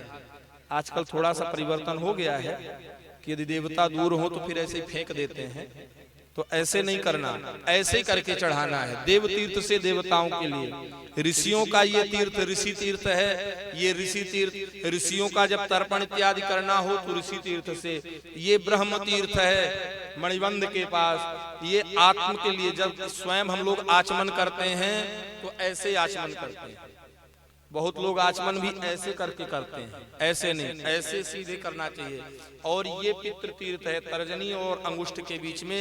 इसलिए पितरों को जब जल दें तो तस्मै नमः, तस्मै स्वधा नमः, यहाँ से पितृ तीर्थ से जल दें, यह बताया। और उसके बाद पितरों का तर्पण करने के बाद भगवान सूर्य को जल दे और सूर्य से प्रार्थना करे, नमो विवस्वते ब्रह्म भास्वते विष्णु तेजसे जगत सवित्रे शुचये सवित्रे कर्म साक्षिणे। हे कर्म साक्षी भगवान सूर्य नारायण, हम आपको प्रणाम करते हैं, विवस्वान को नमस्कार करते हैं, जो वेद वेद्य हैं और विष्णु के तेजस स्वरूप हैं, ऐसे भगवान को प्रणाम करते हैं। इस प्रकार से तर्पण करे और उसके बाद कहते हैं कि जिसके कुल और नाम का कोई पता न हो, अन्य देश से आया हो, ऐसे अतिथि का सत्कार श्रेयस्कर माना गया है। सबसे श्रेष्ठ अतिथि कौन है? जिसका नाम गोत्र कुछ पता न हो, वो अतिथि सबसे उत्तम है। अतिथि जिसके आने की कोई तिथि निश्चित न हो, वो अतिथि सर्वश्रेयस्कर है। और कहते हैं कि अपने ही गांव में रहने वाले पुरुष की अतिथि रूप से पूजा करना बहुत श्रेयस्कर उचित नहीं है। पूजयेद अतिथिम सम्यक नैक ग्राम निवासिनः, ग्राम निवासी को अतिथि स्थान पर पूजन करना बहुत श्रेयस्कर नहीं है। और कहते हैं पुरुष अतिथि के, जो पुरुष बिना अतिथि के भोजन करता है वो पाप भक्षण करता है। इसलिए अतिथि का सत्कार करने के बाद ही भोजन करना चाहिए। जो व्यक्ति स्नान किए बिन भोजन करता है वो भी सुन ले क्या होता है उनके लिए। बहुत लोग ऐसे हैं कि ठंडी के दिनों में तो 20-20 दिन नहीं नहाते हैं। ऐसे यहाँ तो नहीं होंगे, यहाँ सब लोग नहाते हैं, हमें पता है, यहाँ तो बहुत अच्छे लोग हैं। लेकिन जो व्यक्ति बगैर स्नान किए भोजन करता है वह मल भक्षण करता है, विष्ठा खाता है। खाता तो अन्न है लेकिन फल उसको उसी का प्राप्त होता है जो बगैर स्नान किए भोजन करता है। इसलिए जीवन में बगैर स्नान के कभी भोजन नहीं करना चाहिए। 100 काम छोड़ करके भोजन करना चाहिए। शतम विहाय भोक्तव्यम पर सहस्रम स्नान आचरेत, 1000 काम छोड़ के स्नान करना चाहिए। लक्षम विहाय दातव्यम, 1,00,000 काम छोड़ करके दान करना चाहिए। और सर्वम त्यक्त्वा हरिम भजेत, सब कुछ छोड़ करके भगवान का भजन करना चाहिए। इसलिए बगैर स्नान किए कभी भोजन न करे। जो बगैर स्नान के भोजन करता है वह मल भक्षण करता है। और जो स्नान करने के बाद सीधे भोजन करने बैठ जाता है, थोड़ा सा भी अपने गुरु मंत्र का जप नहीं करता, जो मंत्र मिला है उसका जप नहीं करता, तो जप किए बिना भोजन करने वाला रक्त और पीव खाता है। पीव समझ रहे हैं ना, मावा जिसे कहते हैं, बहती जो, इसका फल उसे प्राप्त होता है। और संस्कारहीन अन्न खाने वाला मूत्रपान का दोषी होता है। संस्कारहीन अन्न मतलब जो अन्न भगवान को भोग न लगाया जा सके, ऐसा अन्न जो खाता है। इसलिए ऐसा अन्न नहीं खाना चाहिए। और सबसे बड़ी बात कह रहे हैं कि जो बालक और वृद्ध से पहले भोजन कर लेता है, जिसके घर में छोटे बालक हों और वृद्ध पुरुष पड़े हों, तो जो बालक और वृद्धों के पहले भोजन कर लेता है वह विष्ठाहारी कहलाता है। इसलिए गृहस्थी को चाहिए कि जिसके घर छोटे बालक हों, अन्न खाने वाले और वृद्ध पड़े हों, तो पहले बालक और वृद्धों को भोजन कराने के बाद ही भोजन करे। ऐसा नहीं कि भोजन बना नहीं कि पहले ही धमकने लग जाए, ऐसा ना करे। ऐसा करने वाला विष्ठाहारी होता है। और जो बगैर अग्निहोत्र किए ब्राह्मण भोजन करता है, भोजन करने वाला कीड़ों को खाता है। खाता तो चावल है लेकिन चावल के रूप में वो कीड़े खाता है। जो बगैर अग्निहोत्र किए, जो अग्निहोत्र का संकल्प लेता है, बगैर अग्निहोत्र किए खाता है। इसलिए गृहस्थ को चाहिए कि स्नान करके यथाविधि देव ऋषि और पितृगण का तर्पण करके पवित्रता पूर्वक अग्निहोत्र के अनंतर अतिथि ब्राह्मण गुरुजन और आश्रित बालक एवं वृद्धों को भोजन करा करके सुंदर सुगंध युक्त भोजन करना चाहिए। बासी भोजन कभी नहीं करना चाहिए। लेकिन हमें लगता है कि जब से ये फ्रिज आई है तो ज्यादातर घरों में बासी अन्न रखा रहने लगता है। रखाने लगा के सब्जी बची रख दो फ्रिज में, खराब नहीं होगी। आटा बचा रोटी बनाने से तो रख दो, लेकिन बता दें कि रात को रखे हुए आटे में प्रेत का वास हो जाता है। इसलिए लगा हुआ आटा फ्रिज में कभी नहीं रखना चाहिए। जिसके घर में फ्रिज में लगा हुआ आटा रखा जाता है, समझ लीजिए उसके घर प्रेत की छाया जरूर रहेगी, चाहे वो जो कर ले। इसलिए बासी अन्न नहीं खाना चाहिए, सुगंधित और पवित्रता पूर्वक अन्न खाना चाहिए। और खाए कैसे? बोले पांव और मुंह धोकर प्रीति पूर्वक भोजन करे, हाथ पैर धुल के। और अब खाना होता है तो बढ़िया जूता मोजा पहने पहने खाते हैं, तो कहां से हाथ मुंह धुलेंगे? एक बात। और दूसरी बात, जो आजकल लोग थोड़ा सा ज्यादा VIP हो गए, उनके लिए भी लिखा है। ये हम अपनी तरफ से नहीं बता रहे हैं। कहते हैं कि बेत आदि के आसन, लकड़ी के आसन यानी कुर्सी आदि पर रखे हुए पात्र में या उसमें बैठ करके व्यक्ति को कभी भोजन नहीं करना चाहिए। जो व्यक्ति आसन में बैठ करके भोजन करता है, लकड़ी इत्यादि के कुर्सी इत्यादि में, उसके शरीर में रोग की वृद्धि होती है। इसलिए जमीन में बैठ करके भोजन करना चाहिए, यह बताया। तथा बासी भोजन कभी नहीं करना चाहिए। लेकिन बासी का फार्मूला फल, मूल और सूखी शाखाओं को तथा बिना पकाए हुए भोजन जैसे चटनी, लेह, चटनी इत्यादि है, वो बासी नहीं होती। फल है तो फल बासी नहीं होता है कि केला आज ले आ लिए हैं तो कह देंगे कि कल बासी हो जाएगा, तो फल बासी नहीं होता है। ये सूत्र वहां लागू नहीं होता है। अब भोजन करते समय सबसे पहले क्या खाए? और ऋषि कहते हैं, अस्नीया तन्मयो भूत्वा पूर्वम तु मधुरम रसम। सबसे पहले मीठा खाए भोजन में। ऐसा नहीं कि सबसे पीछे फिर रसगुल्ला फिरे। सबसे पहले मीठा खाए, उसके बाद फिर लवण और फिर अम्ल खट्टा। सबसे पहले मीठा, फिर नमक वाला, फिर खट्टा और सबसे पीछे तीखा मिर्च इत्यादि वाला भोजन करना चाहिए। लेकिन शुरुआत के 5 ग्रास मौन होकर कम से कम खाना चाहिए। 5 ग्रास पंच कवल करी जेवन लागे। पंच कवल 5 ग्रास जो है मौन होकर के खाना चाहिए। वैसे पूरा भोजन मौन रह के करे तो अति श्रेष्ठ है, पर पूरे में मौन न रह सके इसलिए कि फिर अब किसी के में रसगुल्ला डलवाना है, किसी में कुछ डलवाना है तो बोलना ही पड़ेगा। तो कम से कम 5 ग्रास तक मौन रह करके भोजन करे, इस प्रकार से। और कहते हैं कि भोजन करते समय या तो मुख पूरब की ओर हो अथवा उत्तर की ओर मुख करके ही भोजन करना चाहिए। उत्तर की ओर और पूरब की ओर मुख करके भोजन करने से आयु और शरीर में आरोग्यता बढ़ती है।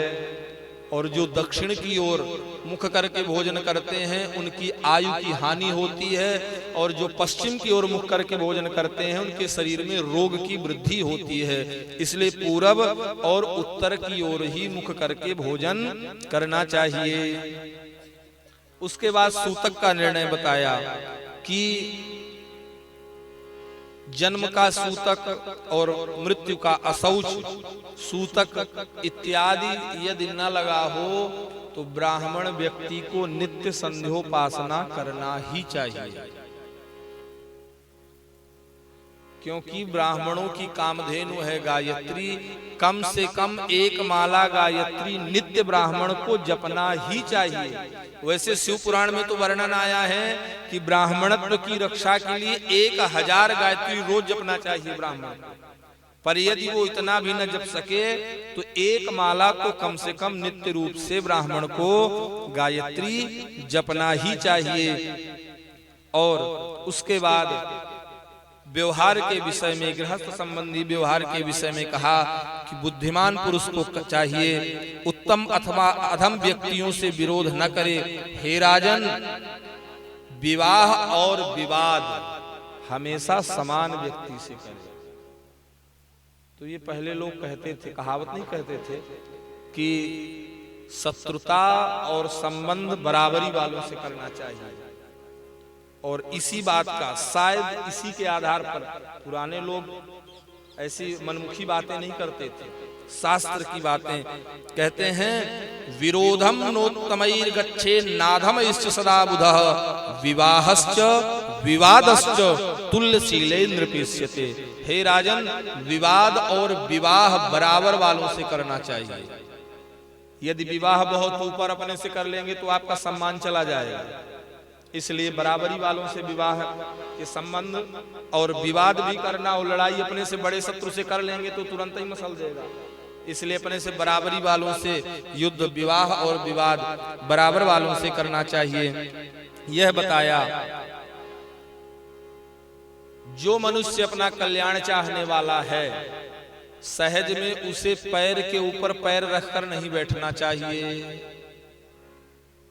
पैर के ऊपर पैर, जैसे लोग नहीं बैठते, ऐसे पैर चढ़ा करके रख लेते हैं। पैर के ऊपर पैर रख करके नहीं बैठना चाहिए। इस आसन का नाम मूर्खासन भी है और इंद्रासन भी है। अपने से बड़ों के सामने इस आसन में बैठा है, इसका मतलब है कि मूर्ख है, उसे ज्ञान नहीं है। इसलिए पैर के ऊपर पैर चढ़ा करके नहीं बैठना चाहिए। और गुरुजनों के सामने, भगवान के सामने, कथा का कहीं व्यासपीठ लगा है उसके सामने पैर फैला के नहीं बैठना चाहिए। पैर फैला के नहीं बैठना चाहिए। और धृष्टता पूर्वक अपने से बड़ों के सामने कभी उच्च आसन में नहीं बैठना चाहिए। अपने से बड़ों के सामने उच्च आसन में नहीं बैठना चाहिए। इस प्रकार से यह बतलाया। और उसके बाद कहते हैं कि खड़े खड़े लघुशंका इत्यादि नहीं करना चाहिए। खड़े खड़े लघुशंका नहीं करना चाहिए।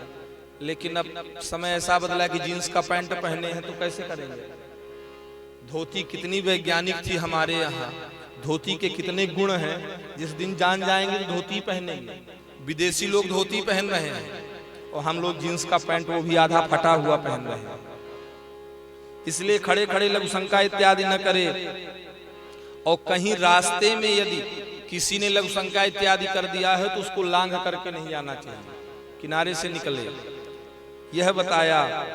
और जो व्यक्ति अपने शरीर की रक्षा चाहता हो वह पुरुष धूप में छाता लेकर निकले, रात्रि के समय वन में दंड लेकर के जाए, और कहीं भी जाए तो जूता चप्पल पहन करके जाए, जो शरीर की रक्षा चाहता हो। तो इसको हम लोगों ने खूब अपना लिया है। यहाँ तक कि रसोई तक में चप्पल पहन के जाने लग गए हैं। इसको भली भांति अपना लिया है कि जो शरीर की रक्षा चाहता हो वो घर से निकले तो जूता चप्पल पदत्राण पहन के जाए। लेकिन घर से निकले न निकले, रसोई की तरफ भी जाएंगे तो जूता रसोई में भी पहन के जाएंगे, चप्पल। और आजकल तो लोग कहने लगे महाराज ये रसोई वाला है, रसोई वाला अलग से आता है। तो ये करे।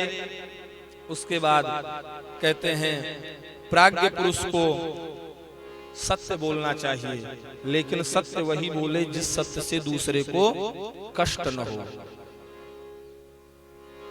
आपके सत्य बोलने से दूसरे को पीड़ा हो रही हो तो ऐसा सत्य नहीं बोलना। ज्यादा सत्यवादी बनने की जरूरत नहीं है। आपके सत्य बोलने से किसी को कष्ट हो रहा है, सत्यम ब्रूयात पर प्रियम ब्रूयात, न ब्रूयात सत्यम अप्रियम। सत्य बोलिए लेकिन प्रिय बोलिए, और जो प्रिय न हो ऐसा सत्य भी नहीं बोलना चाहिए। इस प्रकार से बताया। और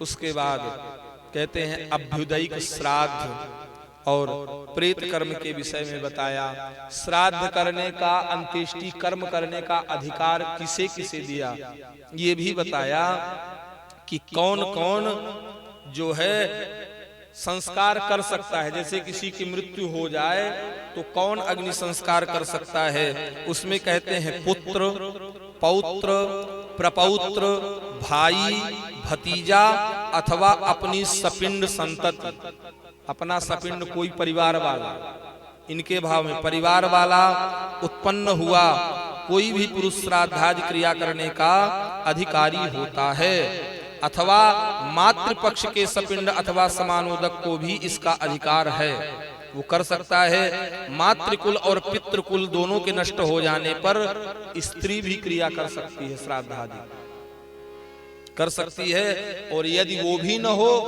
तो फिर जो राजा हो, राजा कर सकता है।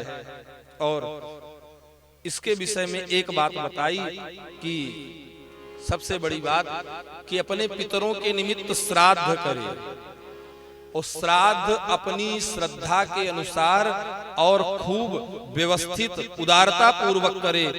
और कहते हैं कि जिसके श्राद्ध करने की सामर्थ्य न हो वो कितने से श्राद्ध कर सकता है, इसका बड़ा सुंदर वर्णन किया है। कहते हैं कि जो पितर लोग हैं हमारे, तो पितर लोग ये गान करते हैं। पितर लोग कहते हैं, पितृगण कहते हैं कि हमारे कुल में क्या कोई ऐसा मतिमान धन्य पुरुष उत्पन्न होगा हमारे कुल में कि जो वित्त लोलुपता को छोड़कर पिंडदान देगा। वित्त लोलुपता यानी धन की लोलुपता को छोड़कर जो पिंडदान करेगा। पितर ऐसी कामना करते हैं जो संपत्ति होने पर भी उद्देश्य से श्रद्धा पूर्वक ब्राह्मणों को रत्न, वस्त्र, छत्र, पदत्राण इत्यादि का दान करेगा। अथवा यदि उसके पास इतनी न हो तो अन्न वस्त्र केवल दे देने से भी श्राद्ध हो जाता है। कहते हैं यथाशक्ति अन्न ही भोजन करा दे, यदि कुछ न हो तो। जैसे आजकल कहते हैं ब्राह्मण को भोजन करा देते हैं, करा दे। यदि भोजन कराने की भी सामर्थ्य न हो तो कहते हैं कि कच्चा अन्न, कच्चा धान्य जो है सीधा जिसे कहते हैं, वो दान कर दे तो भी पितर तृप्त हो जाते हैं। इतना कर दे। और यदि इतना भी न हो तो किन्हीं द्विज श्रेष्ठ को प्रणाम करके एक मुट्ठी तिल ही दे दे तो भी श्राद्ध हो जाता है। इतना तो होगा। पितर कहते हैं मान लो उसके पास इतनी सामर्थ्य भी न हो कि एक मुट्ठी तिल दे दे, तो कहते हैं कि 7-8 दाने तिल से कम 1 अंजलि जल तो दे सकता है पितरों के निमित्त। इतना दे दे। और यदि इतना भी न कर सके तो फिर अंतिम में एक विकल्प बता दिया कि यदि हमारे संतति के पास कोई सामर्थ्य न हो तो श्राद्ध के दिन अपने हाथ से एक मुट्ठी चारा लेकर के गौ माता को खिला दे, इतने से भी पितर तृप्त हो जाते हैं। इतना तो कर ही सकता है। एक मुट्ठी गाय को चारा खिला दे और गौ माता से प्रार्थना करे पितरों से कि हे पितृ देवता, नमेस्ति वित्तम न धनम च नान्य श्राद्धोपयोग्यम स्वपितृन्न तोस्मि तृप्यन्तु भक्त्या पितरो मयैतो कृतौ भुजौ वर्तमान मारुतस्य। हे भगवान, मेरे पास यही है, मैं केवल आपको प्रणाम कर सकता हूँ। इतना करने से ही उसका श्राद्ध संपूर्ण हो जाता है। लेकिन श्राद्ध अवश्य करना चाहिए। यह प्रसंग श्रवण कराया और इस प्रसंग को श्रवण कराने के बाद कहते हैं वैवस्वत मनु के वंश का वर्णन पूछा है। महाराज मनु के वंश का वर्णन, तो मनु के वंश के वर्णन में सबसे पहले इक्ष्वाकु के वंश का वर्णन किया। सूर्यवंशी राजा है इक्ष्वाकु। भगवान नारायण के नाभि से कमल, कमल से ब्रह्मा, ब्रह्मा से हुए मरीच, मरीच के हुए कश्यप, कश्यप के हुए विवस्वान सूर्य, और सूर्य से जो वंश चला वो सूर्य वंश कहलाया। इसमें इक्ष्वाकु, मृगसर्याति, दृष्ट, धृष्ट, करूषकान ये राजा हुए। इक्ष्वाकु वंश का वर्णन किया। और इन्हीं वंश में महाराज आगे चलकर एक महात्मा हुए सौभरी, जिन्होंने मानधाता की 50 पुत्रियों से एक साथ विवाह किया। यमुना के जल में, यमुना जल में रह करके तपस्या कर रहे थे और यमुना के अंदर मछलियों को विषय संसर्ग करते देख लिया। इनके मन में विवाह करने की कामना जग गई। सौभरी ऋषि पहुंच गए मानधाता के दरबार में। 50 कन्याएं हैं मानधाता से। कहा मुझे एक कन्या का दान करो, मैं विवाह करना चाहता हूँ। राजा ने देखा कि ऐसे ऋषि केवल हड्डी दिखाई दे रही है शरीर में और केवल प्राण अटके हैं, लेकिन फिर भी विवाह करने की अभिलाषा, लेकिन यदि मना करते हैं तो 100 भरी श्राप दे देंगे। मानधाता ने हाथ जोड़ के कहा महाराज हमारे यहाँ ऐसी रीति है कि कन्या अपने से वर्ण करती है वर का। समझ गए 100 भरी ऋषि कि ये मुझसे पिंड छुड़ाना चाहता है। और जैसे ही कहा कि आप अंतःपुर में प्रवेश करें, जो कन्या आपको वर्ण कर लेगी उसी से आप विवाह कर लें। और जैसे ही अंदर प्रविष्ट हुए, अपनी तपस्या से ऐसा सुंदर स्वरूप बनाया कि एक नहीं 50 कन्याओं ने एक साथ वर्ण कर लिया कि हम विवाह करेंगे हम। और आए थे एक लेने, सबको लेके साथ चले गए। 50 कन्याओं से विवाह किया, 5000 संतानें हुई। 5000 संतान होने के बाद आज 100 भरी ऋषि को संध्या के समय लगा, अहो इमं पश्यति में विनाशम, मेरे विनाश को तो देखो कि मैंने अपना संपूर्ण तप इसमें नष्ट कर दिया। देखिए इतना तपस्वी ऋषि होते हुए भी उनके मन में ये है, और हम लोग जो कभी भजन नहीं करते तो कितनी मस्ती से रहते हैं। इसीलिए तो एक संत ने कहा, कबहू कीन्हे न भजनवा कैसे बीतेगी, कबहू कीन्हे न भजनवा कैसे बीतेगी, कबहू कीन्हे न भजनवा कैसे बीतेगी, कबहू कीन्हो न भजनवा कैसे बीतेगी, कैसे बीतेगी राम कैसे बीतेगी, कैसे बीतेगी राम कैसे बीतेगी, कैसे बीतेगी राम कैसे बीतेगी, कैसे बीतेगी राम कैसे बीतेगी, कबहू कीन्हे न भजनवा कैसे बीतेगी, कबहू कीन्हो न भजनवा कैसे बीतेगी।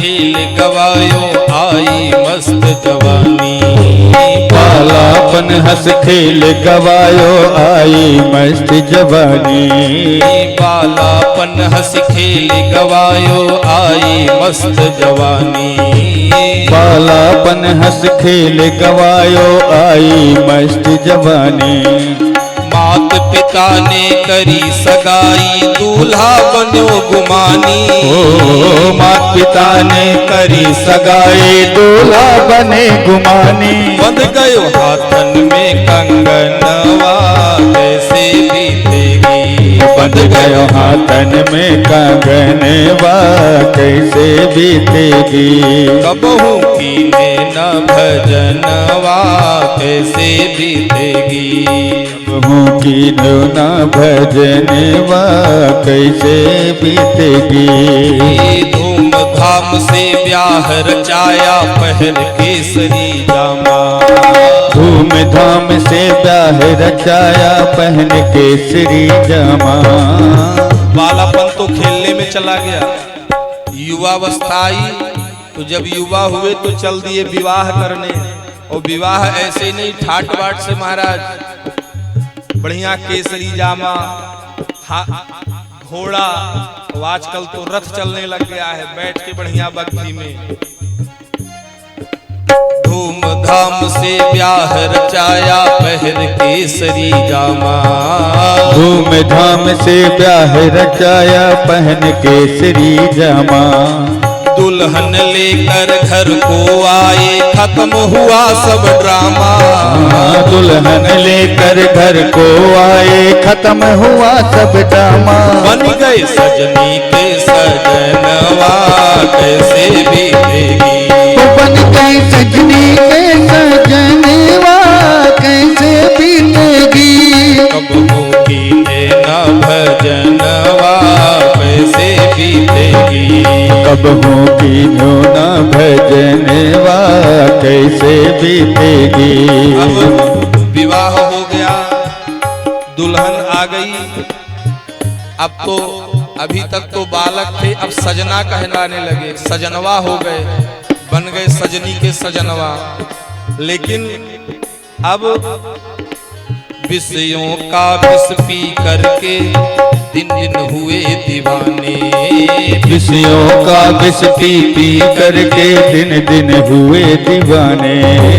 विषयों का विष पी पी करके दिन दिन हुए दीवाने। विषयों का विष पी पी करके दिन दिन हुए दीवाने।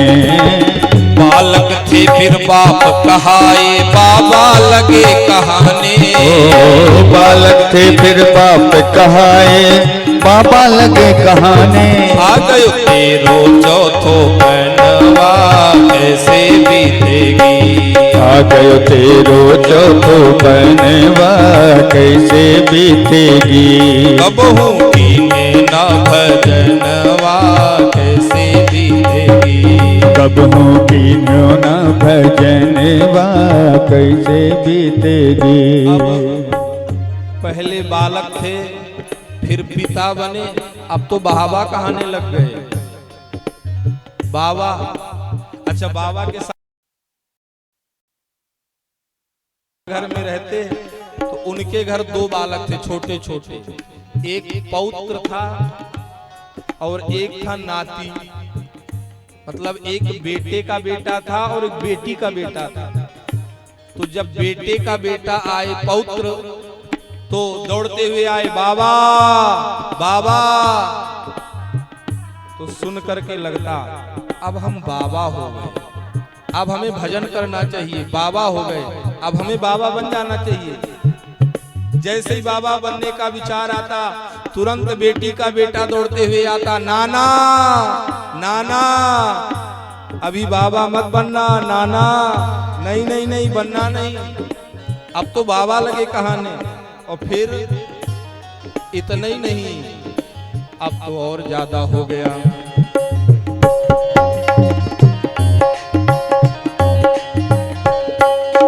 कमर कमान दांत सब टूटे नजर गई नजराने।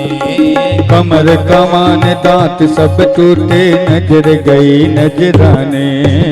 अब तो कमर कमान जैसे हो गई, कमर झुक गई और एक डंडा लेके चलते हैं धनुष बाण की जैसे कमर झुक गई। जैसे एक वृद्ध व्यक्ति डंडा लिए चले जा रहे थे, 4-6 युवा बैठे थे, नए नए बच्चे। बच्चों ने पूछा, बच्चों ने देखा कैसे डंडा लेकर के झुके हैं धनुष की तरफ। बच्चों ने पूछा बाबा ये धनुष बाण कहां से खरीदा। बाबा ने मुड़ के देखा, नए नए युवा हैं, ये कैसे समझेंगे। चुपचाप बढ़ गए आगे, पर जो नए नए बच्चे कहां मानने वाले। फिर से पूछा बाबा बताया नहीं ये धनुष बाण कहां से खरीदा।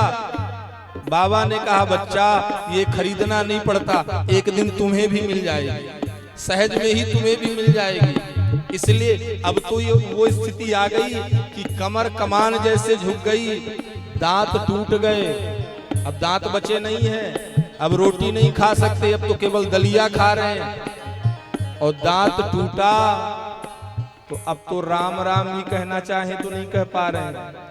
जब दांत ही नहीं है, जब तक जिह्वा दांत से लगेगी नहीं, अब तो राम राम की जगह लाम लाम निकल रहा है, लाम लाम लाम लाम। अब तो राम ही नहीं कहा जा रहा, दांत टूट गए और नजर गई नजराने।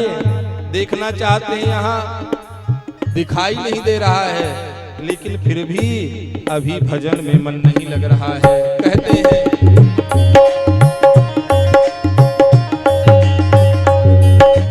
कमर कमान दांत सब टूटे नजर गई नजराने।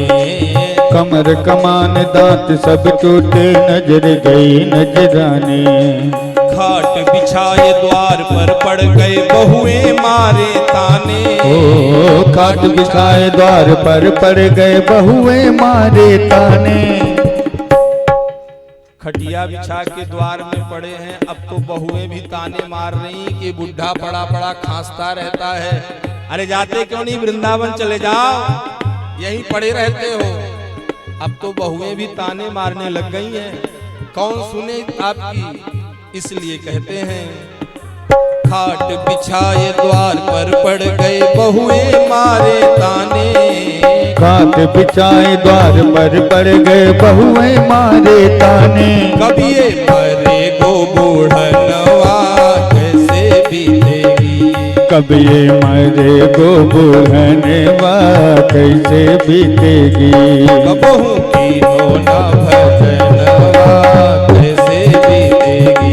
कबहू की होना भजनवा कैसे बीतेगी। कैसे बीतेगी राम कैसे बीतेगी। कैसे बीतेगी भैया कैसे बीतेगी। कबहू की होना भजनवा कैसे बीतेगी। कबहू की होना भजनवा कैसे बीतेगी। कबहू की होना भजनवा कैसे बीतेगी। कबहू की होना भजनवा कैसे बीतेगी। कबहू की होना भजनवा कैसे बीतेगी। कबहू की होना भजनवा कैसे बीतेगी। कभी भजन नहीं करते कैसे बीतेगा। सौभरी ऋषि कितने तपस्वी, एक क्षण का संसर्ग 5000 संतानें हो गई, तब जाकर के भगवान के भजन में मन लगा। तो ऐसे मानधाता के दरबार में जाकर 50 कन्याओं से विवाह किया। सौभरी ऋषि ने यह प्रसंग सुनाया। इन्हीं मानधाता की संतति में आगे त्रिशंकु, हरिश्चंद्र और सगर की उत्पत्ति बताई। ये सगर ऐसे राजा हुए जो विष के सहित पैदा हुए। जब ये गर्भ में थे तो विष दे दिया गया, तो विष के सहित पैदा हुए। गर यानी जहर, तो जहर के सहित पैदा हुए, इसलिए इनका नाम ही हो गया सगर। सगर हुए और इन्हीं महाराज सगर के वंश में आगे सौदास, खडवांग, खडवांग के दीर्घबाहु, दीर्घबाहु के अज और अज के हुए महाराज दशरथ। दशरथ जी का चौथापन आ गया, लेकिन अभी तक कोई संतान नहीं हुई। एक दिन माता अरुंधति ने वशिष्ठ जी से कहा, आप जैसा सामर्थ्यवान गुरु होते हुए भी राजा की कोई संतान नहीं है। वशिष्ठ जी ने कहा, देवी संतान तो हो जाए, लेकिन संतान की इच्छा तो हो राजा के मन में। और कहा, अरुंधति ने की इच्छा तो मैं पैदा कर दूंगी। और अपने पौत्र को लेकर के राजमहल में गई। महाराज दशरथ ने कहा, माँ मुझे दो इस बालक को। तो जैसे ही गोद में दिया, नजर बचा के चींटी काट दी बच्चे को। अरुंधति ने रोने लगा जोर जोर से। अब तो महाराज दशरथ ने कहा, माँ ये क्यों रो रहा है। अब छोटे बच्चे को चींटी काट दी तो नहीं रोएगा, क्यों रो रहा है। अरुंधति ने कहा, जाने दो राजन, मत पूछो कारण। नहीं नहीं माँ बताओ ये क्यों रो रहा है। तब कहा, ये इसलिए रो रहा है कि आप तक तो मेरे दादा गुरु थे, लेकिन अब आपकी तो कोई संतान नहीं, तो मैं किसका गुरु होऊंगा, इसलिए रो रहा। तब आज दशरथ जी के मन में ये विचार, आज तक उन्हें ये दुख नहीं हुआ था कि मेरे कोई संतान नहीं है, लेकिन आज हुआ। बाबा वर्णन करते हैं, एक बार भूपति मन माही। एक बार भूपति मन माही। एक बार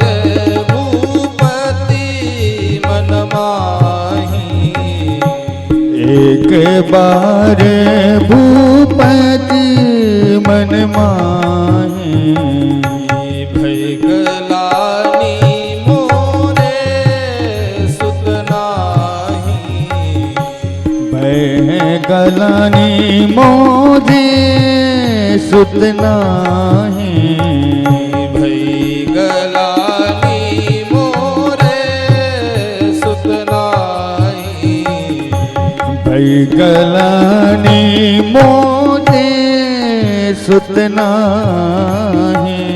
एक बार आज तक महाराज दशरथ के मन में ये बात नहीं जगी थी, लेकिन आज जगी। एक बार भूपति मन माही, आज लगा कि मेरे कोई संतान नहीं है।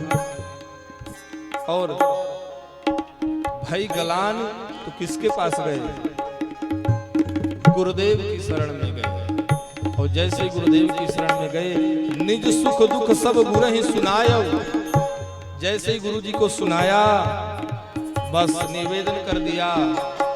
गुरुदेव ने कहा, राजन अब चिंता मत करो, अब तूने ये बात कह दी है, अब तुम्हें चिंता करने की बात नहीं है। क्यों? धरहूं धीरे होई है सुतचारी, धरहूं धीरे होई है सुतचारी, लोकहूं विदित भगत भयहारी, लोकहि विदित भगत भयहारी, लोकहूं विदित भगत भयहारी, लोकहूं विदित भगत भयहारी। गुरु जी ने कहा, चौथा पन आ गया राजन, अब चार पुत्र होंगे। फिर उसके बाद महाराज दशरथ को कुछ नहीं करना पड़ा, गुरु जी से निवेदन कर दिया ना, बस। श्रृंगी ऋषि वशिष्ठ बुलावा, पुत्र काम शुभ यज्ञ करावा। यज्ञ कराया, अग्नि भगवान चरु लेकर के प्रकट हुए, रानियों को दिया गया, रानियां गर्भवती भई। और आज वह पुनीत क्षण आया और सब ब्रह्मादिक देवता भगवान की स्तुति करने के लिए आए। आइए, भगवान का प्राकट्य हो रहा है, हम सब लोग भी भगवान की स्तुति करें। आओ रामा सावरिया, आओ रामा सावरिया,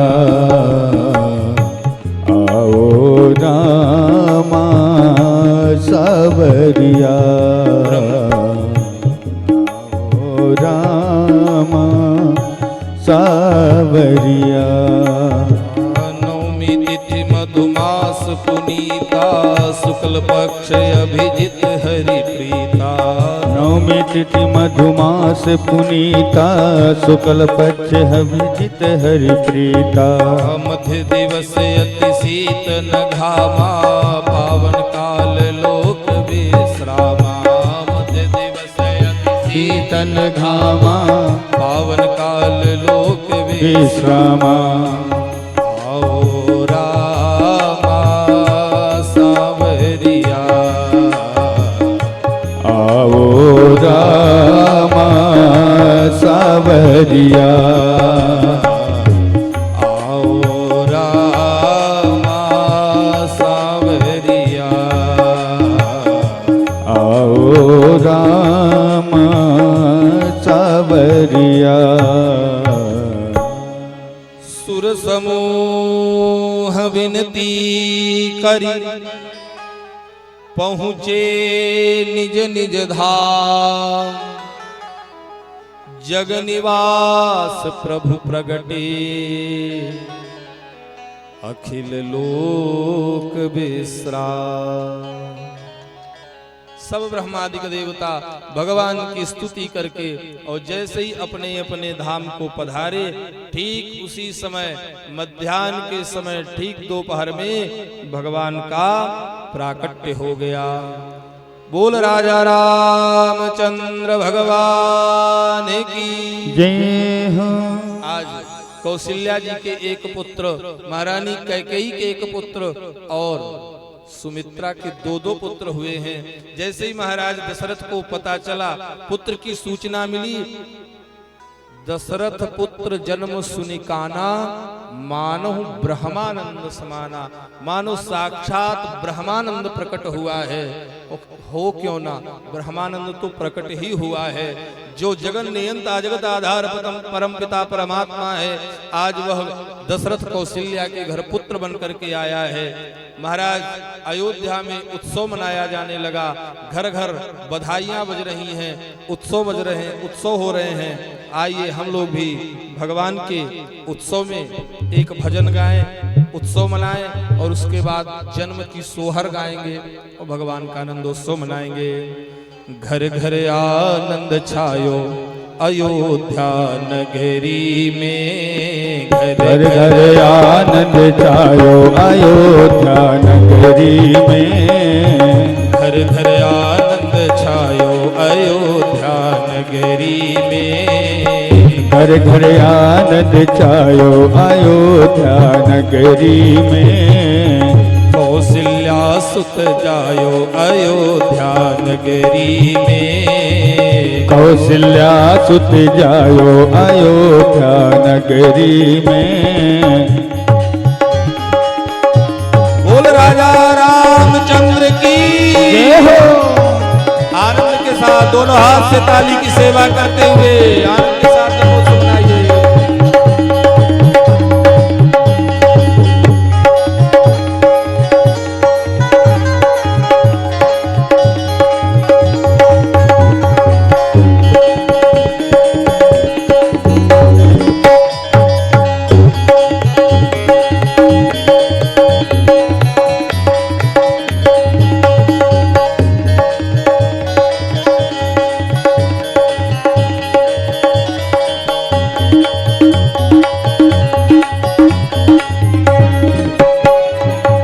जाको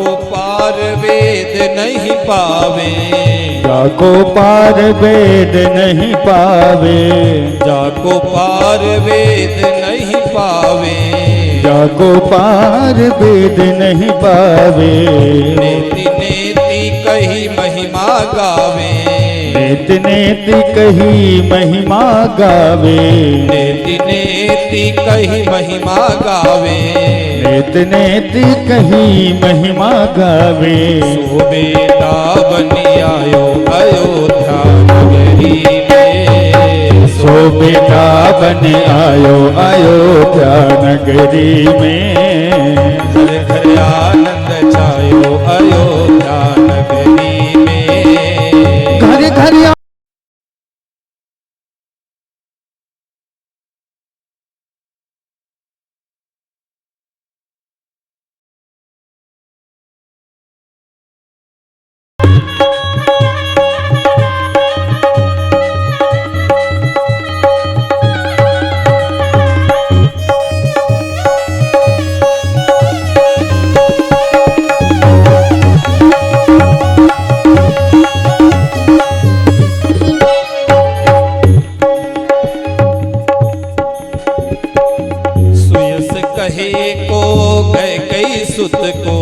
सुयस कहे को कैकेयी सुत को, सुयस कहे को कैकेयी सुत को, सुयस कहे को कैकेयी सुत को, मनहु बनाई के रूप भरत को, मनहि मनाई रूप भगत को, मनहु बनाई के रूप भरत को, मनहु बनाई के रूप भरत को, प्रभु ने प्रेम पठायो अयोध्या नगरी में, प्रभु ने प्रेम पठायो अयोध्या नगरी में, घर घर आनंद छायो अयोध्या नगरी में, घर घर आनंद छायो अयोध्या नगरी में।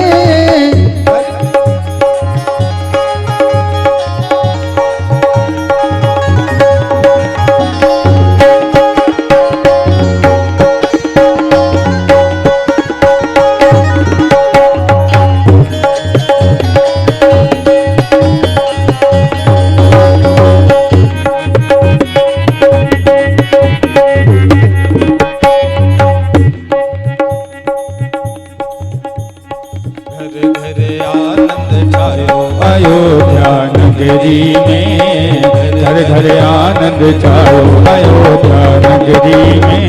कौशल्या सुत जायो अयोध्या नगरी में। कौशल्या सुत जायो अयोध्या नगरी में। घर आनंद छायो अयोध्या नगरी में। घर आनंद छायो अयोध्या नगरी में। घर आनंद छायो अयोध्या नगरी में। बोल अवध के चारों भैयन की जय हो, तीनों मैयन की जय हो। आज अवध में उत्सव मनाया जा रहा है। मास दिवस कर दिवस भा मरम न जाने कोई। 1 महीने का उत्सव चला। क्यों? रथ समेत रवि था क्यों निशा कवन विधि होए। भगवान सूर्य ही रुक गए 1 महीने के लिए। 1 महीने तक उत्सव चला। तो आइए हम लोग भी भगवान का पूजन करें, और जब तक पूजन हो रहा है तब तक सोहर सुनेंगे और उसके बाद उत्सव मनाएंगे। जन्मे अवध में राम मंगल गाओरी। जन्मे अवध में राम मंगल गाओरी। जन्मे अवध में राम मंगल गाओरी। दो सबको ये पैगाम घर घर जाओ रे। दो सबको ये पैगाम घर घर जाओ रे। जन्मे अवध में राम मंगल गौरी। जन्मे अवध में राम मंगल गौरी।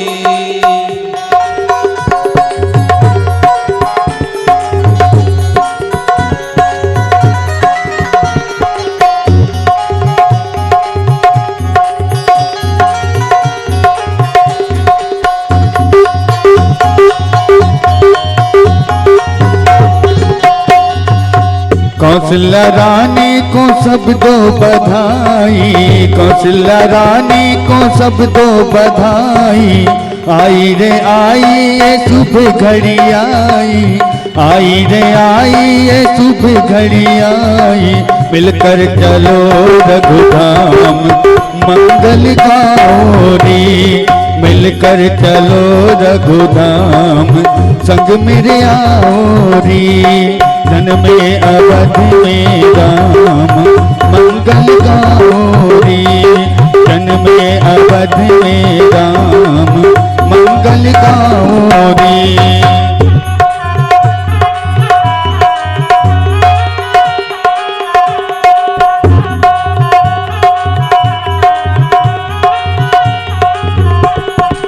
राम लला के दर्शन करे लो। राम लला के दर्शन करे लो। पग पंकज पे माथा धरे लो। पद पंकज पे माथा धरे लो। पावन है इनका नाम पल पल घाओरी। पावन है इनका नाम पल पल घाओरी। जन्मे अवध में राम मंगल गौरी। जन्मे अवध में राम मंगल गौरी। जन्मे अवध में राम मंगल गौरी। जो सबको ये पैगाम घर घर जाओ रे। जन्मे अवध में राम मंगल गौरी। अवध के चारों भैयन की जय हो। आप लोगों को लगता है कि भगवान के जन्म का उत्सव मनाया जा रहा है। अपने घर पुत्र जन्म हो तो ऐसे बैठे रहते हाथ में हाथ जोड़े, और ये हमारे यजमान जी हैं जो केवल सिर हिलाते हैं और दूसरे को कहते हैं आगे बढ़ो आगे बढ़ो। मतलब स्वयं तो आगे बढ़ते नहीं, दूसरे को आगे बढ़ाते हैं। अरे भगवान का जन्मोत्सव है, आगे आके खड़े होइए और मस्ती के साथ जब नाचेंगे तब ना पता चलेगा कि भगवान का जन्मोत्सव है। आइए आनंद के साथ, तो सब लोग जिसको जिसको वही आनंद है तो दोनों हाथ से तालियों की सेवा करते हुए आनंद के साथ उत्सव मनाओ। बोल राजा रामचंद्र की जय हो। प्रगट हैं चारों भैया अवध में बाजे बधैया। प्रगट हैं चारों भैया अवध में बाजे बधैया। प्रगट हैं चारों भैया अवध में बाजे बधैया। बाजे बधैया सखी बाजे बधैया। बाजे बधैया सखी बाजे बधैया सखी बाजे बधैया सखी। बाजे बधैया सखी बाजे बधैया। प्रगटे हैं चारों भैया अवध में बाजे बधैया। प्रगटे हैं चारों भैया अवध में बाजे बधैया। जो इस उत्सव में जो यजमान जी को नचा देगा उससे समझ हम जानेंगे कि उसने उत्सव मनाया है। जो इनको नचा दे, अब जो भगवान इनको नचाइए। हाँ, बोल भक्तवत्सल भगवान की जय हो।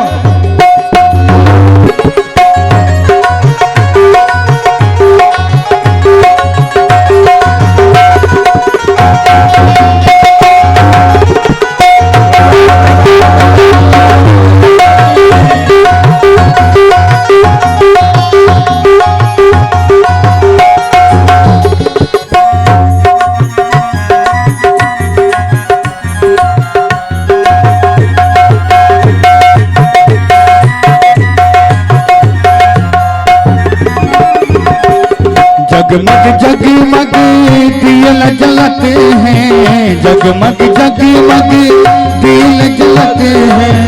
जगमग जगमग दियला जलते हैं। जगमग जगमग झिलमिल झिलमिल झिलमिल होते अतरिया अवध में बाजे बधैया। प्रगटे हैं चारों भैया अवध में।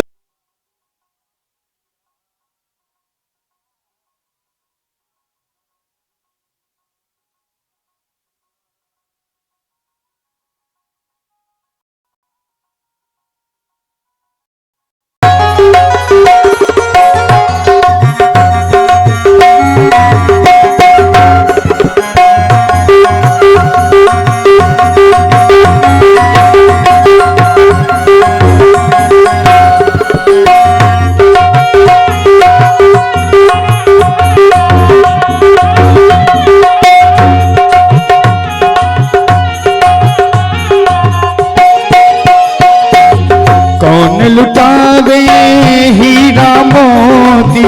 कौन लुटावे हीरा। कौन लुटावे है कौन लुटावे हो। कौन लुटावे है हीरा मोती। कौन लुटावे है हीरा मोती। कौन लुटावे है हीरा मोती। कौन लुटावे रुपैया हो। कौन लुटावे रुपैया अवध में बाजे बधैया। प्रगटे हैं चारों भैया अवध में बाजे बधैया। प्रगटे हैं चारों भैया अवध में बाजे बधैया।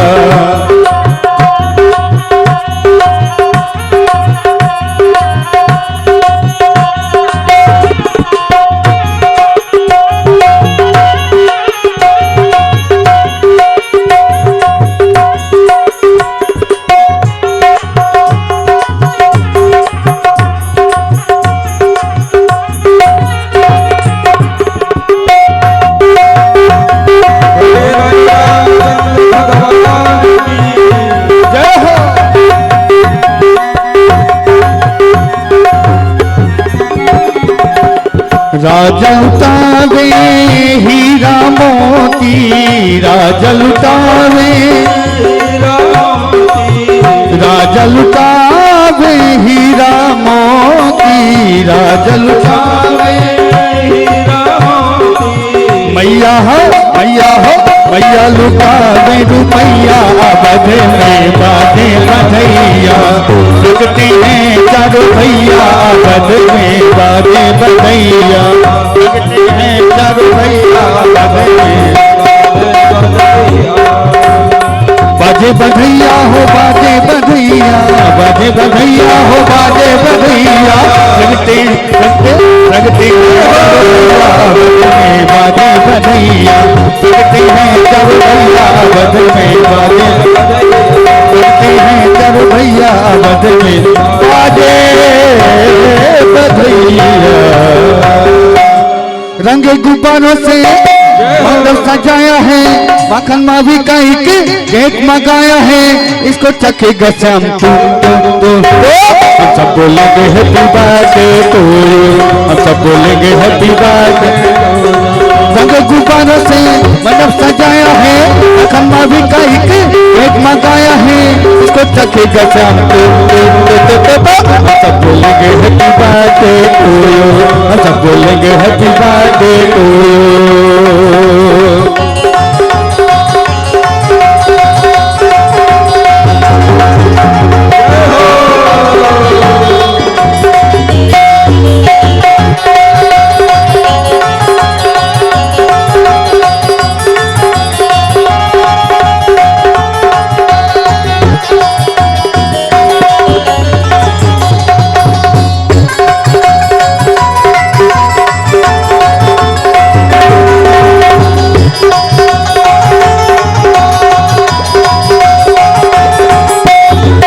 बरस पूरा हुआ इंतजार का आया है जन्मदिन मदन मुरार का आया है जन्मदिन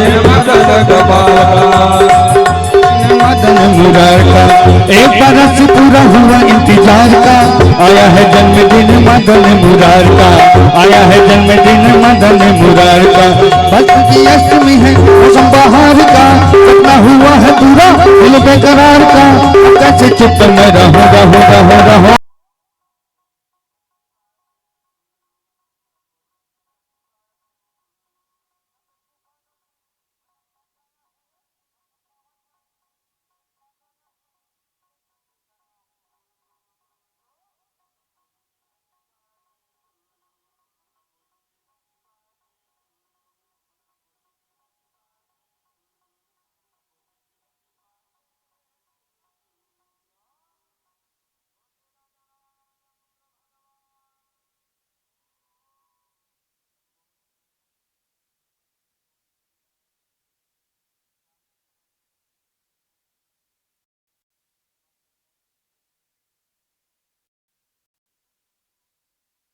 भगवान की प्रेम के सहित आरती करें। ओम ज्वालामालिन्ये नमः चमनीयं जलं समर्पयामि सर्वोपचार्थे गन्धक्षतपुष्पाणि समर्पयामि।